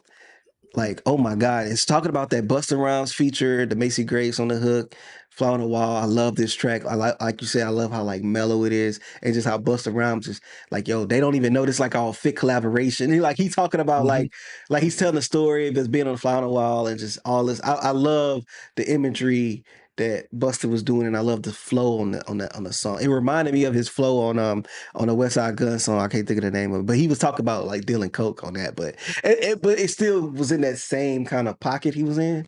And then the Wanna Ride is dope. I love that. Wanna ride and I just love that. And then just everybody knows J Rock from his flows. That flow he can get into, like on Money Trees and Gumbo. And I'm like you said, he's like, if you want 100, I'm 101. And he just keep going like just on these beats, bro. And it just sound so good how he flows on this. Like freaking Money Trees Deuce, bro, is just wow. Like Phenomenal. I love it. It's a great album, man. This album is dope. It need to be talked about more. And this is his best work. Cause like with Redemption, it has songs on there I love, but he also had the commercial like pushing, and it's a little longer than this and stuff like that. But more, like 15, 16 tracks on Redemption or something like that. Yeah. But also this album helped form Redemption, because a lot of what J-Rock did well on this project, he carries it over. Yeah, he did. He doesn't, like, since this album, he has that change. It's like what I told you about Freddie Gibbs with Pinata, where boom, this cements that change in this artist's discography, where it's like, okay, they start kind of approaching things a bit differently within their actual music itself. But yeah, this definitely helped play a part in making Redemption as good as it is. Yeah. This just made me listen to this. It's like, dang, are we missing J-Rock? Like, we ain't got J-Rock in almost 10 years. Well, 2018 was Redemption, bro. I remember buying it on vinyl. So like 8 years? Yeah, right? 7. Am I tripping? 7. Yeah, 7 years. Oh, he's supposed to come out with the Eastside Johnny album this year, or at least it was teased like last year, coming to this year. Dang. And I think he Just released think a about single. He was teasing music of it, but he never dropped. Yeah. He was putting out music. He still put out like some stuff, but he never put out an album yet. He put out a single, Black Dynamite. I remember that. But he was featured on that. Yeah. 211. And he put out the song Eastside with him and Cal. Yeah, Eastside. Yeah, that's true. But now, man, J-Rock, man, where you at, man? We gotta the game needs you right now. Let's see what you gonna put out, man. 90059. This is an album that I haven't heard in like 5 years, and when I re-listened to it yesterday, I didn't have to listen to it multiple times, because I remember when this album came out, I played it out. But when I heard it, I was just like, man, this is why I like revisiting old projects, especially from this era of hip hop. Because 2015 was a good year in hip hop. Yeah, I feel like the whole little run from when we became adults up into the SoundCloud era and all that streaming, so many good projects was coming out then. And a lot of Yeah. creativity was really shown outside of the blog era stuff, like the direct, proper blog era stuff. Yeah. Shout out to J-Rock on this one, man. Great body of work. I love this album. I love that he started experimenting with his voice and his vocals and doing different things. I'm pretty sure like Schoolboy Q, like his collective around him probably that what's the word I'm looking for? Influence probably inspired him because Schoolboy Q mess around much with his vocals a lot. Mm-hmm. Kendrick and then Absol does his thing. Like, you know what I'm saying? He's not scared to step outside of anything. But J-Rock was the one that just seemed like I'm this rapper, hardcore, you know what I mean, bloodhound, blood or whatever, you know what I'm saying? It's just what I do. But with this one, it kind of stepped him, he stepped out of that comfort zone and just became a better artist, in my opinion. Dope album, man. Yeah, I agree. This is J-Rock's best album. And this is an album I could play front to back with no complaints. Oh yeah, no complaints. So many great tracks. This is a very concise and consistent body of work right here. Really J-Rock, we need that East Side Johnny. That's all I'm saying. Yes, sir. Yes, sir. I'm about to say everybody else from TDE been releasing Negroes your time. Everybody dropped something last year, B, except for him. What the F? Crazy, bro. Even the people that's not with TDE no more. Just the affiliate, Kendrick. Yeah. But yeah. Y'all let us know if y'all have listened to 90059. And if y'all have not, why have y'all not? Go ahead and listen to it right now. We both recommend it. Let us know what y'all think about 90059 in the comment section down below. But now, B, it's time to get onto some news, B. You want to tackle the Benny stuff first, B? Yeah, I want for the culture. I want to tackle Benny, man. I want to talk about Benny a little bit, man. If I know it's this clip right here is going around right now that people's talking about. You know what I'm saying? I'm gonna click it.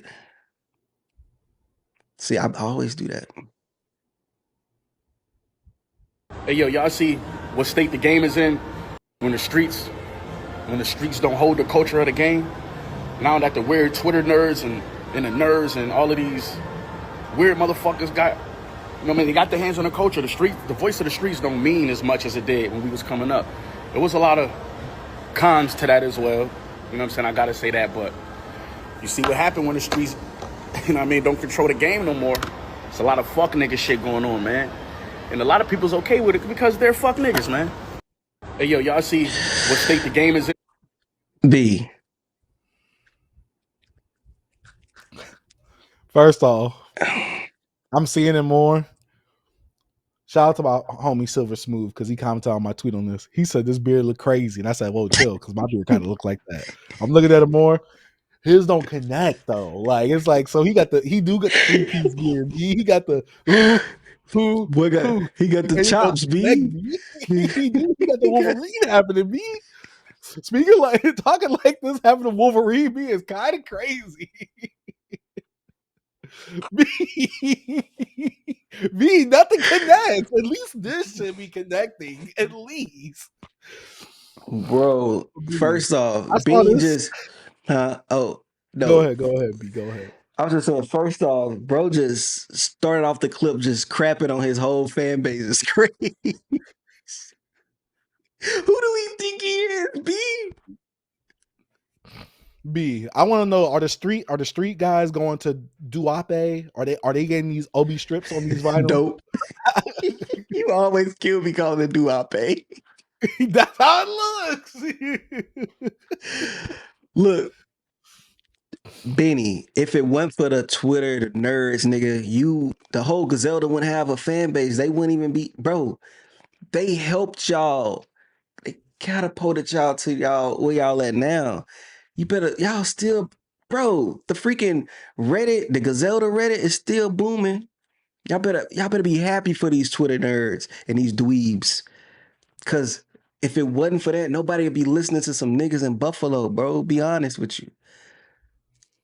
The internet, all that helped y'all become who y'all are. Y'all from New York, but y'all not from New York City. Y'all from Buffalo, nigga. Y'all damn near from Canada. So look at this, bro. The people you just crapped on helped y'all be who you are right now. So you should be praising these people and actually embrace the internet. I'm like, why is these dudes never satisfied? They never satisfy him or Westside Gun. It's always something. And I'm gonna let you go, B, but I want to know what his rant stemmed from. What happened for him to say niggas is this and streets when they're doing this and blah blah blah?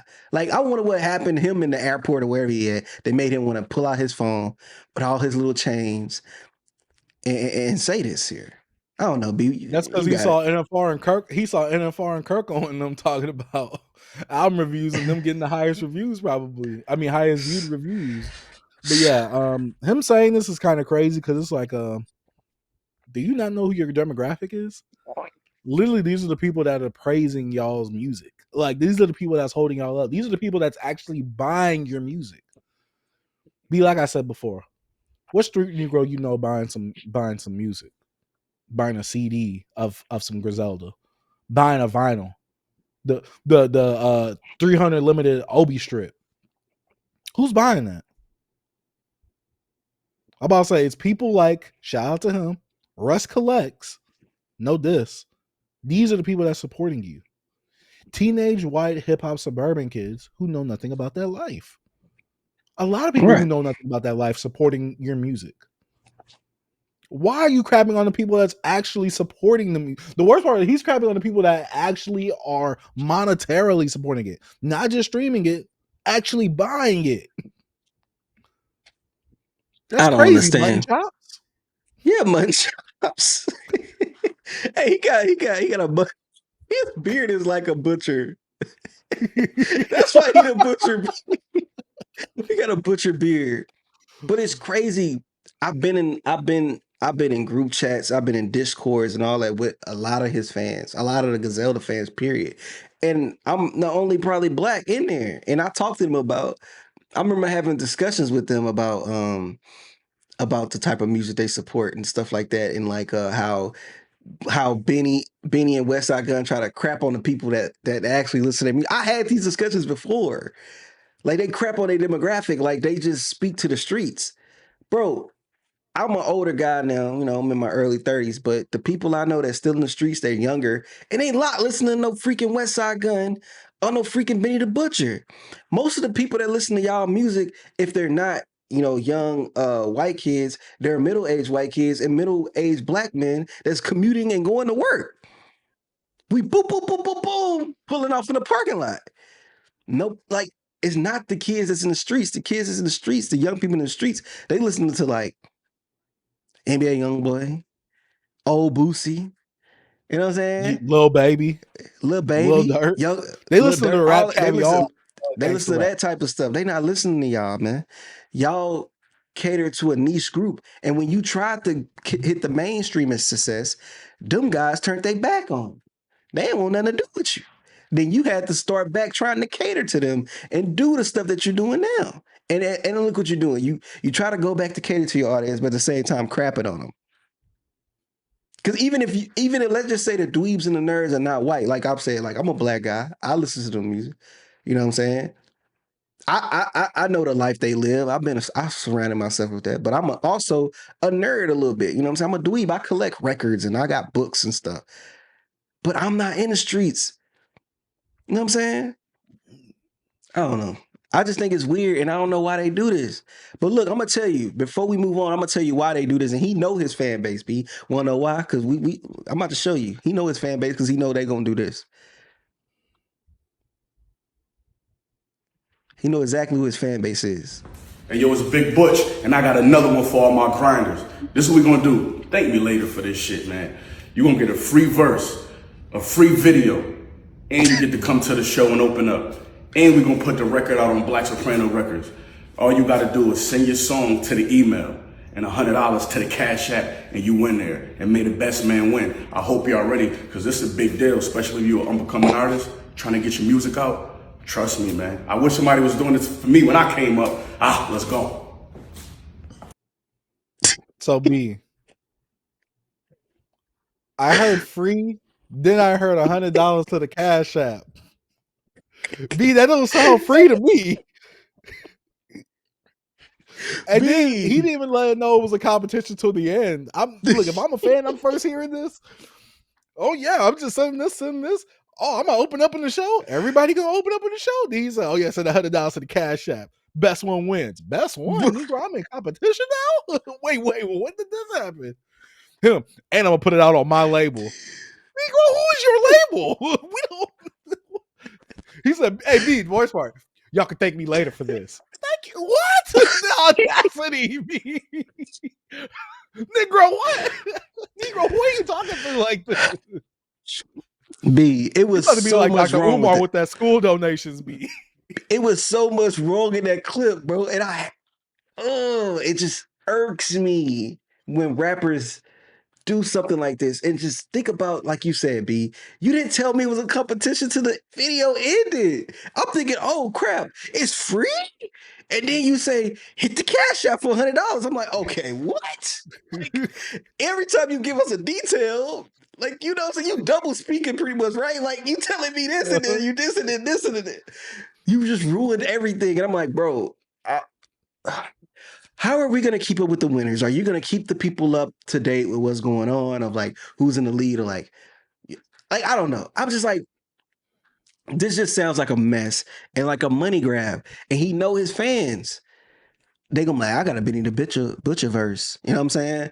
I had to send my stuff to Benny. And like, what they gonna talk about? And putting it on his label, so he gonna profit. He got your $100, and he gonna profit off your stuff, and you can perform at his show. Oh, are you gonna get a piece B, of that? you get a free music video, B. Don't forget, music video. A free music video that he's gonna put out on his YouTube channel. He's gonna get the proceeds from. You're not gonna get anything. All you did is got a Benny verse that nobody gonna look at you as this feature and be like, oh yeah, I'm gonna go check out their music. They're not, bro. Cause it's probably never gonna get put out. And something you're gonna have all the money that he sent out. No, B, let me even stop this. Let me stop. He's choosing one person.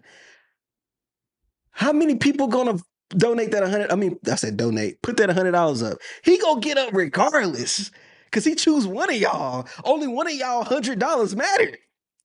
But he gonna pocket $1,000. Everybody's $100 matters, B. No, to him, not to them.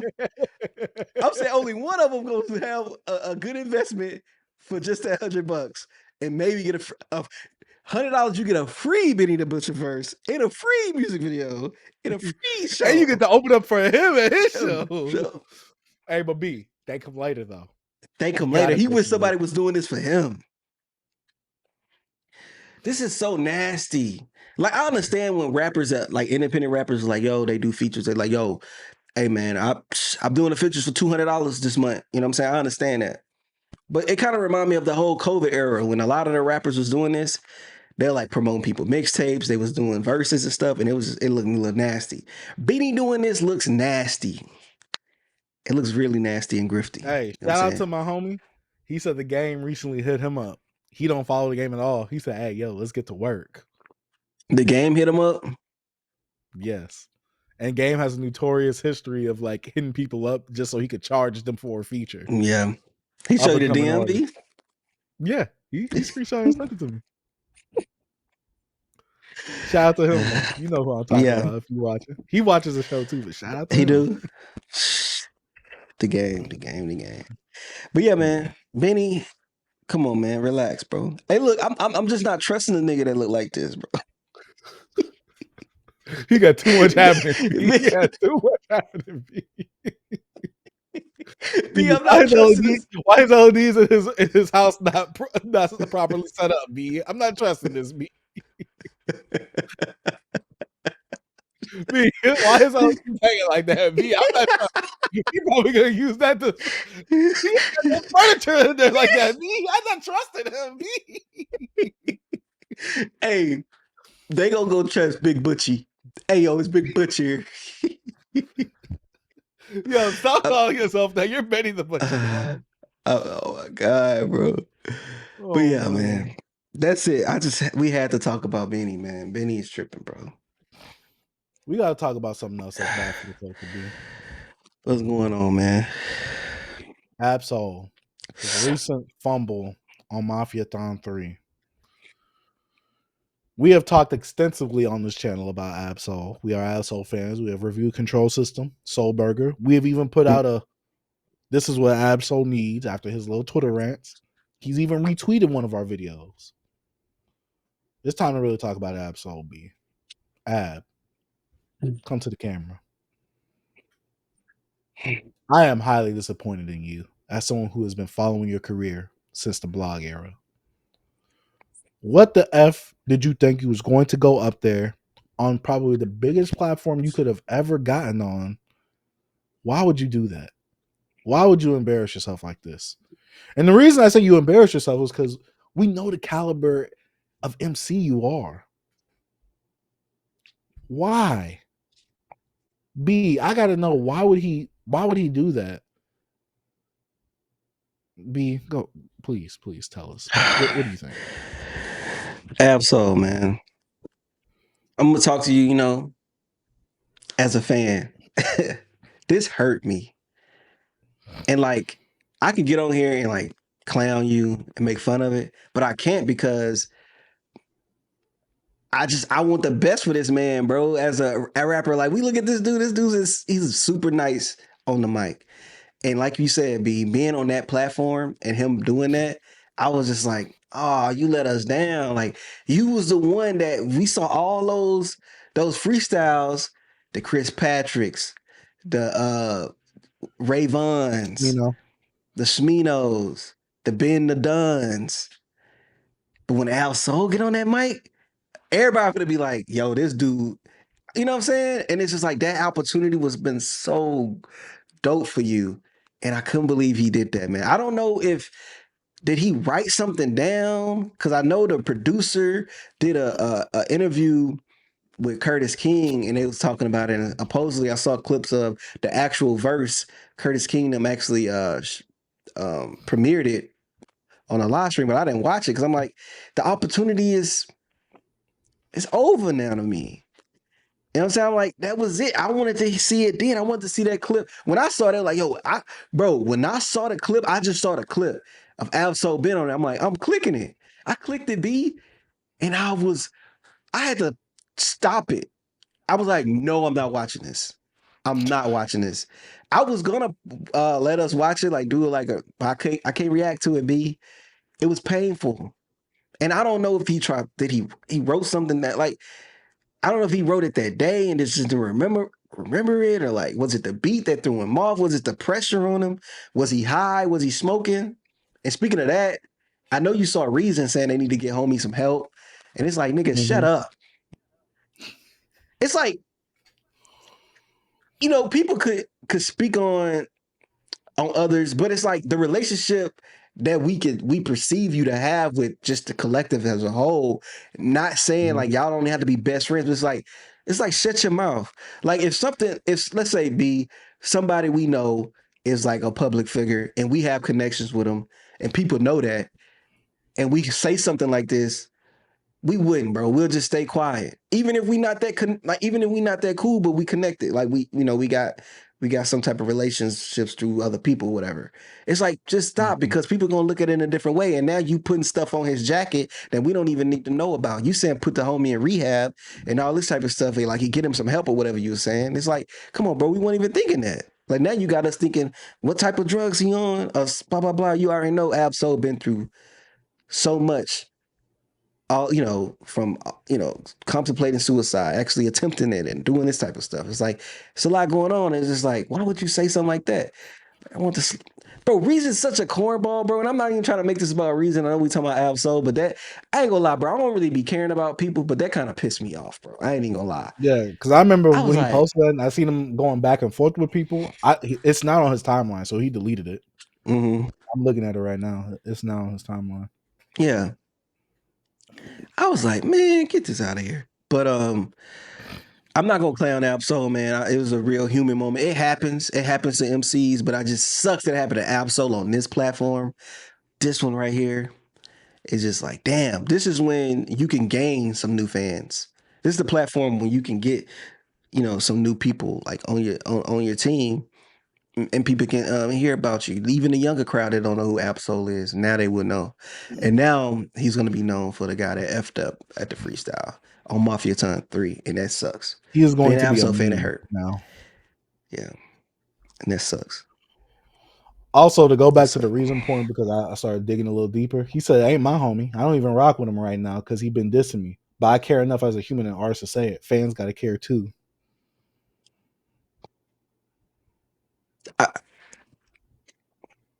It's just like, bro, shut up.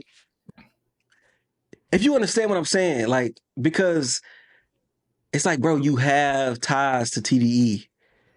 Mm-hmm. Like, just, even though you're not with him no more, but like, just shut up. Like, we don't, he the nigga that, I mean, stop, bro. Because at this point, gonna feel like I hate him. He's been trying to chase a little something this whole year, B. Yeah, it's just Trying to throw himself into the beef with Joey and all of them.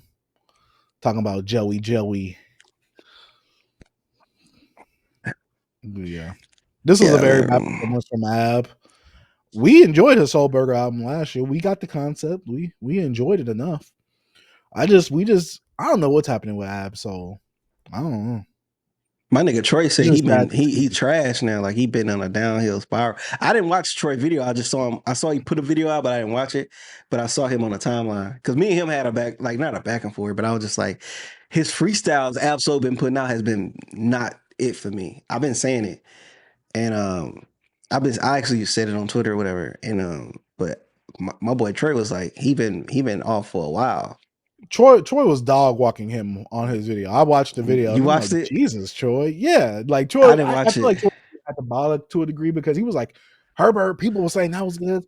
I don't want to say it was solid, but that's the best word I could give it. I'm like, Herbert was good. Herbert was dope. Herbert was dope. It was a really good album. Like, he's trying to say that it was basically mid. I'm like, what? I'm like, Herbert was a good return to form for Absol, especially with the hiatus and what Do What the Hell Will. I'm like, what are we talking about? Hey, like, Herbert was good. I'm gonna tell you, my nigga Troy be wildin'. You know what he said about Joey Badass album? He says one of the best albums that came out this year. He says like, Let's God sort them out. So in this album or whatever. But Joey he didn't like the album, I thought. Who album Troy didn't like? I thought Troy didn't like the Joey album. No, he liked the Joey album. He says one of the best albums that came out this year. Go watch his freaking review on it. It tripped me out. He dog walked that Chance album. He dog walked that Chance album. I'm like, why are we killing the Chance album? It's just go crazy to see the perception of the Chance album. People really not liking it, but some people either really loving it. Yeah, I like the Chance album. It's just like 5 tracks. I'm like, yo, get this Lion King shit up out of here. What that boy say on that album? What he say? Take me to the future. What he say? Take me to the future. Yeah, get that out of here. Whatever. Get this out of here, bro. Tell me I'll be right. Hey, what that J Electronica? Burn your block. Burn your block. Hey, burn your block. Hey, B, what about that gun in your purse? Put that gun in your purse. Put that gun in your purse. Put that gun in your purse. See, it's those type of tracks. It's like 5 tracks on there. I'm like, get this out of this. Get out of this album. But other than that, great album, me. It's just 5 tracks on there. I'm like, ugh. But nah, Absol, you could redeem yourself somehow. I mean, I don't know, like put that out. Oh, I thought go on a rap. Nah, go on a rampage. Go on a rampage. Go on leakers. Go on flex. Let these people know, bro, who you are. Please do. Cause you just had a dope cipher with Joey and freaking Big Sean, and now you doing this. Come on, bro. Absol.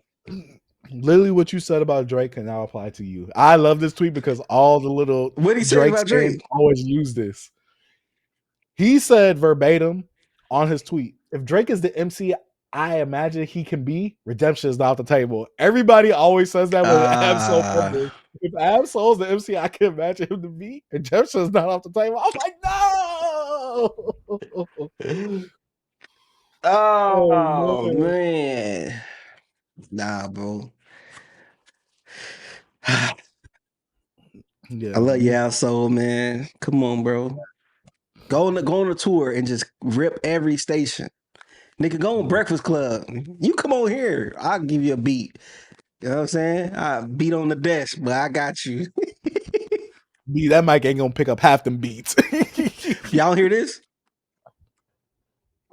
Actually, no. Damn. Hello, everyone. I put the mic down. But nah, it's whatever. Come on here, bro. We'll host you. Facts. Black We lip, actually bastard, talk about music. bastard. You know what I'm saying? Yeah. But B, you want to get into this Pitchfork list? Top 100 Yeah. rap album list? Yes, Let's go ahead and talk sir. about it. This is what's got the timeline in a frenzy. Everybody's been talking about it. It's made to get people mad, Yes, rage bait. sir. Let's go ahead and talk about this Pitchfork list. All I know is that number 1 is Mobb Deep's Infamous, Doggy Styles at 100, and Sexy Red's Hood's Hottest Princess is higher than I'm it. trying to. I don't know what I did with my link. I'm gonna find it. I got it. But I had the window open. I don't know what happened to it. Oh, there you go. All right. Let's get into it, B. All those ads. Number 100, B. This one, you know, a list gonna be bad when one of the best hip hop albums of all times is number 100. Correct. Like it's 100 best rap albums ever, and one of the best top 20 maybe is number 11. Okay, I mean number 100. My bad. It's no way this can get any better. Doo-Wop Kane being on there is insane. B, what happened to Doo-Wop Kane? I don't know. He's like super niche and underground now. But yeah, Doo-Wop Kane being 99, Foxy Brown being 98. I mean, I have no opinion, so I can't say anything. I have no opinion. I can't say anything. This is a mixtape, man. I love this mixtape. But it's a mixtape. You be the killer. Come on, I used to bump this mixtape heavy, but it's not an album. B. Over Doggy Style? I like this album, B. But over Doggy this Style. This is not 100. This is not even in the first 100. 100. This is not even in the first 500. So let's keep going. Bastards. I love this album. It's not 100 best hip hop album. Okay. Not 98, not 93, not 93. Should have been higher. In terms of impact, this should be higher. Think so? I love this album, by the way. Yeah, in terms of impact, this should be higher. Cannibal Ox, The Cold Vein. I love this album. But it being on this list, it's a great hip hop album. You know how I feel about this. Yes. This to me, this top 100, you know what I'm saying? It could be 100. I'll be cool with it. But if it's not on the list, it's fine. You know what I'm saying? Same. 6 Kiss, bro. A lot of people hold this as one of Lil B's best projects. I'm not gonna lie. But B, a top 100 hip hop album? This wouldn't be the one I put on the list though, if it's a Lil B project. The Jack artist. I don't think I ever heard this. You know how I feel about this mixtape. Get her out of here. Not even the album. I never heard this. I'm gonna move on from that.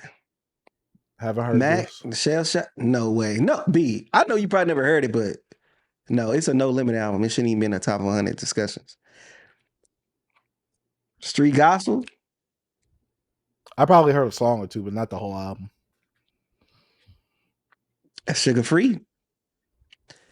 They got Ganger on here? Bro, I love Ganger. But bro, why is some of this stuff on here? All right, let's keep moving. What, 3 years old? Okay, let's keep moving. Light Fish, Too Short. This could be a top 100, I guess. This makes sense. Prince Paul, one of the best concept albums of all times. Prince Amongst Thieves. You never checked this out, Humby. It's a whole story. It's dope. Diplomat Community. I'm not a fan of this album, bro. Impact wise, I like. Yeah, I know. There's a Dark Side. So Muddy Waters has to be on here, right? It has to be higher. Yeah. The Far Side, Bizarre Ride to the Far Side. I haven't heard Love this album. You never heard this album? Not that one. Shabazz Palace. I ain't heard this since Never heard this 2011. Nah, not top 100. JJ Fad, come on, bro. Now y'all being funny. We Can't Be Stopped. I don't know these guys. Hey, I say that's top 100. Yeah. Arm & Hammer Rome. Love this album. Okay, Haven't heard giving it props. Macchio Illegal Business. Nope, I don't think I ever heard that album. Never heard it. Jungle. I actually listened. Yeah, I actually talked about it. Mm-hmm. I'm gonna keep moving. I'm cool with this. I'm cool with this being top 100. Should be top 50. I'm cool with that. Hey, I love Devin the Dude. I love this Just Trying to Live, but it shouldn't be over Thug Motivation 101 at all. There's But a lot of also albums that probably should be over Thug Motivation. I actually listened to 456 a few months ago. Dope album. Yeah, it's like the pioneer of the mafioso rap. Bad All Bunny. right. B, let's just keep moving. Houdini. Let's keep moving. Okay, this should be higher. This is a top 30. This is in the list. I'm sorry. This started it all, man. Rock Marcy, Mark Burr. I like it. Yeah, this is understandable. I love this album. I like this. I have both them last 62? two albums, by the way. The Chronic being 62 is crazy. I'm not gonna lie though.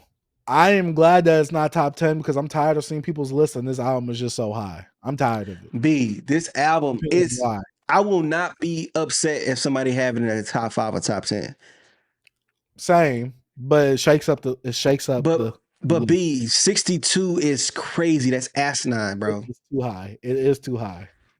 Draco the Ruler, bro. I love Draco. RP Draco. But he shouldn't be in this list. I'm about to say I don't know this album. Okay. I'm surprised this isn't higher. Yeah, facts. I'm really surprised this isn't higher. Okay. Bro, I'm happy with this being on the list. Be honest. Be honest, B. They just doing shit. Be honest, B. I do. They just doing stuff. B, come on. Because really, isn't this ain't even a lot of original music. It's just a lot of. It's not. Yeah. B, they don't know what they talking about. And I'm pretty sure somebody from Houston probably wrote it in there. Yeah. But I'd be wondering why DJ Screw stuff is sometimes included when it's not like original music. It just slowed up versions of songs that was out. Yeah. Get it out it's of like here. DJ, which no disrespect to DJ Screw, but yeah. I don't think I haven't heard this. ASAP Rock Labor Day. Cool album, Labor Days, man. Okay, I understand why Fear of a Black Planet is on there. Chicken Talk, come on, bro. I'm a Gucci Man fan. They just throwing stuff in here. They like throwing stuff in here. Chopper City, I ain't heard this album in a long time, but come on. Sorry. B, they just throwing stuff in here, B. B, why would they pick this? Even though that's only really production, right? Mostly. I agree. At this point, I'm just gonna move. I'm gonna move, and you know, you can just keep it scrolling. Almighty, I'm gonna keep it scrolling. Donut. I'm surprised that's not higher. Azalea Banks, okay. Azalea Banks, all right. Okay. That's okay. Danny, okay. Yeah, I like that. To Pimp Butterfly at 44, I'd say top 30. I agree. Dalit is on there. I ain't gonna lie, I love that album. I like that on there. I don't think I ever heard The Real World by Missy. I haven't. I know Superfly. Run DMC. All right, let's move on. Drop 3 mixtape. 40 to drop. Okay, they just put mixtapes on here. They just putting stuff in here. Bone Thugs, cool, I guess. Yeah. Beastie Boys, Paul's Boutique. Yeah. Understandable. Little Swords, understandable. I'm all right with that. E40 in the major way. Classic. I understand it. DMX is Dark and Hell is Hot. Okay. DJ Quick, Rhythmisms. Yeah. Strictly Business. So is the Quick as a name going to be on here then? Probably not. They got Kyle here. Okay. Riding Dirty. Okay. It should be top 15, but okay. Project Pat is going to play. I like this project, but it's not too. Above But this is not above Riding Dirty at all. The Blueprint. Okay. Yeezus. All right. What are we doing? Black on Both Sides. Okay, I'm cool with that. Some rap songs. I'm not cool with that being so high. Nah, it shouldn't be. Surprised this isn't higher, but all right. Surprised that's not higher, but all right. I like that. Okay. That being Surprised 21 is crazy. Yeah. De La Soul, Wu-Tang, 19. Yeah. I'm cool with that. Your mic doing that again, but it's all right. We at the end. Yeah. MF Doom. Okay. So we're gonna put some Yeah. Mad Villainy action up higher? Probably not. It probably ain't gonna hit it, B. I'm all right with this. Futures DS2 at 16. I I'm love all this right. album, but B, it's not top 20 hip It's hop. not. I'm all right with that.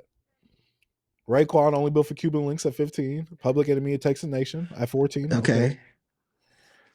Low End Low End Theory. Theory, love it. Okay. 12, Good Kid, Mad City. I love it. Okay. Life After Death. It is the I better love Biggie this album, album, but so it's I'm not cool with better that. than Ready. You think that's better than Ready to Die? You know I think it's better than Ready to Die. Yeah, you do. But the more impactful one is Ready Oh, to there Die. go Mad Villainy. Number 10. Okay. I like to see it. Equipment Eye. Eye. We see a Outkast album. That was the only one we seen. I love Hell Has No Fury, but it's not top 10. It's not above Equipment Eye. It's not even top 20. I love this album. I agree. All right. Okay, we put an R&B album in here. Okay, Lauryn Hill. This should not be number 6. B, I don't even want to see B. I don't want to watch B. Number 6, B. This is a mixtape also a B. Number 6, B. They just putting anything in here. Because why is Rich Gang the Tour Part 1? My granny mixtape probably in here. Hold on, let's see. Nas at 5. It's right by Omatic B. Man, Supreme Clientele. I love it, but it's not above a lot of the other albums. 400 Degrees, number 3. I love 400 Degrees, but no. All Eyes on Me. Me Against the World is better. But hold up, Me Against the World is not even on this list, B. And that's the best album. That's one of the best hip hop albums, period. Nor was Don Killuminati on this album. I mean, on this list. Mobb Deep's The Infamous. I like this album. I'm not putting it on. B, that's one of the worst lists I ever seen in my life. That's a really bad list. It's very inconsistent. It's super bad. It had no consistency. It had no logic. These are your people, B. Pitchfork. Those are your people. You say you go to them for the ratings. Here you go lying.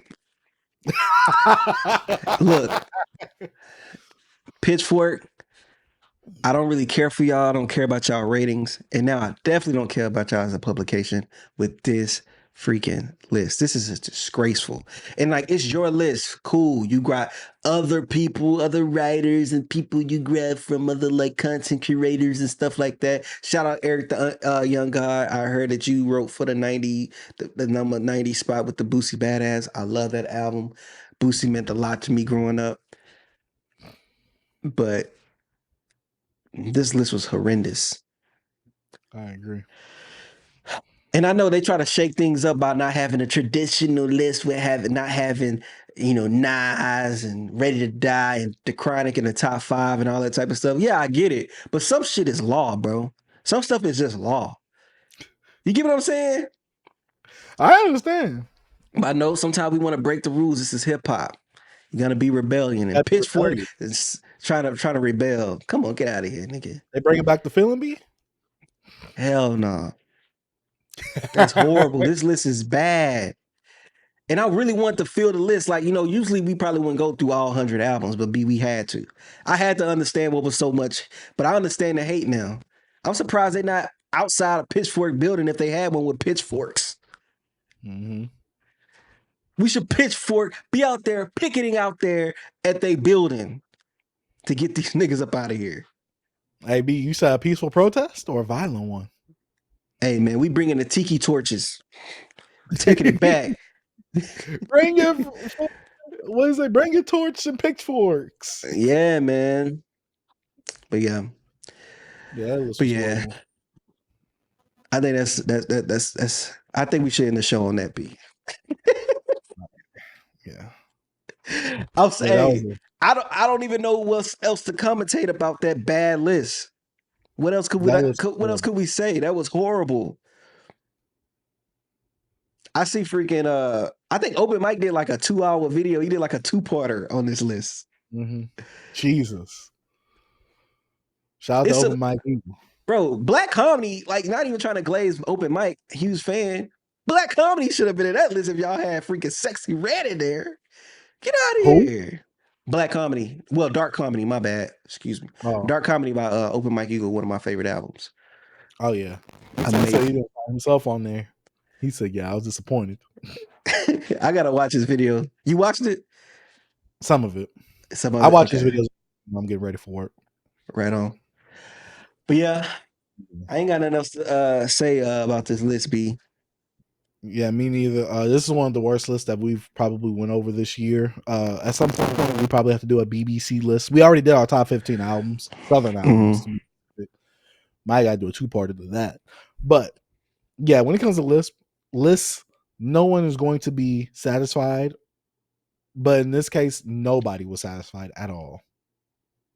Like, at least some people would have been satisfied. No one was satisfied with this list. We had the names that were supposed to be on there. They were just at the wrong spots. A lot of them were. And a lot of people didn't on the list at all. Some people shouldn't even sniff the number. Like, come to a number. Not an honorable mention, nothing. Bro, it's an album there that probably wouldn't make the top 200. There's a few, actually, but keep going. Yeah. But yeah. Y'all let us know what y'all think about this list down in the comment section down below. Is this possibly the worst hip-hop list of all time? Let us know. But that's about it for the show. Thank you guys for watching. If you made it this far, make sure you give us that free support. Give us that free love, man. You know, we just trying to build a platform, trying to have actual conversations about the music because we actually care about the music. B, before we head out, you got any closing thoughts? Like I say every week, keep music creative, man. And I have something I gotta talk to my Longhorns. You know, I gotta do this. I'm a college football guy. Arch. I know they was at you. They were throwing you the 4-man rush. You couldn't really, they was touching you at every play. Florida came to play. They had you on the ground on like every down, bro. Our running game need to step up. We took a bye week and we forgot how to play football. Our front line was ass on both sides of the game, defensively and offensively. Them boys ran up and down the field on us with ease. Y'all made DJ Lagway look like a #1 pick in this coming draft. I'm very disappointed in you, Longhorn. Sarkisian, how you ran the offense this weekend was disgraceful. Arch, you made some good throws, but you need to stop focusing on one read. You have multiple receivers out there. You need to hit different reads. You playing like you still in high school is not high school. You can't focus and key on one receiver. You're killing me out here. Now we down. We're 3-2 this season, B. We going into Oklahoma. We finna go into the Cotton Bowl Saturday facing Oklahoma, a top 5 team in the league. We don't know if freaking Mateer's coming back. And Arch, the running game, all you guys need to step it up. Or I'm going to be down there. I'm right down the street, bud. I'm right down the street. I pull up. Get this shit together, bro. That's all I got to say. My closing statement. As usual at this point of the show, I tell people to put the mic down. But in this case, I'm telling someone to pick the mic up. I'm a Swiftie now, B. Heard Taylor Swift was dissing on her last album. Taylor, pick up that mic. We need to see you do that a little bit more. You keep it a spirit of hip-hop back in pop. No, not at all. Why would I do I listen to it. Man, it's actually romantic. Nah. Oh wait, hold up, B, hold up. It's actually romantic. When you put that, it's actually B. Oh yeah, you. Yeah, that's the name of the song, bro. Actually romantic. How she said no other man ever loved her like you do. You know what I'm saying? Hey, B, I need her to pick up the mic. She's keeping the spirit of hip hop in. My wife is like the #1 Taylor Swift hater, bro. So I'm like, I played the song, and I'm like, all right, I'm gonna play the album. She was like, no, like no. Do not play that album. I was like, all right. Let me put it on Drake Views. But yeah. Oh, that's been but I can't tell someone's putting the mic down. In fact, put the keyboard down, Pitchfork. Don't ever touch another one. And that's been Put it. the pen down. Facts. It has been it for another episode of Beyond Beats and Culture. My name is Jason Dog Sage. I'm T. Peace. Peace. Man, shout out to Beyond Beats and Culture.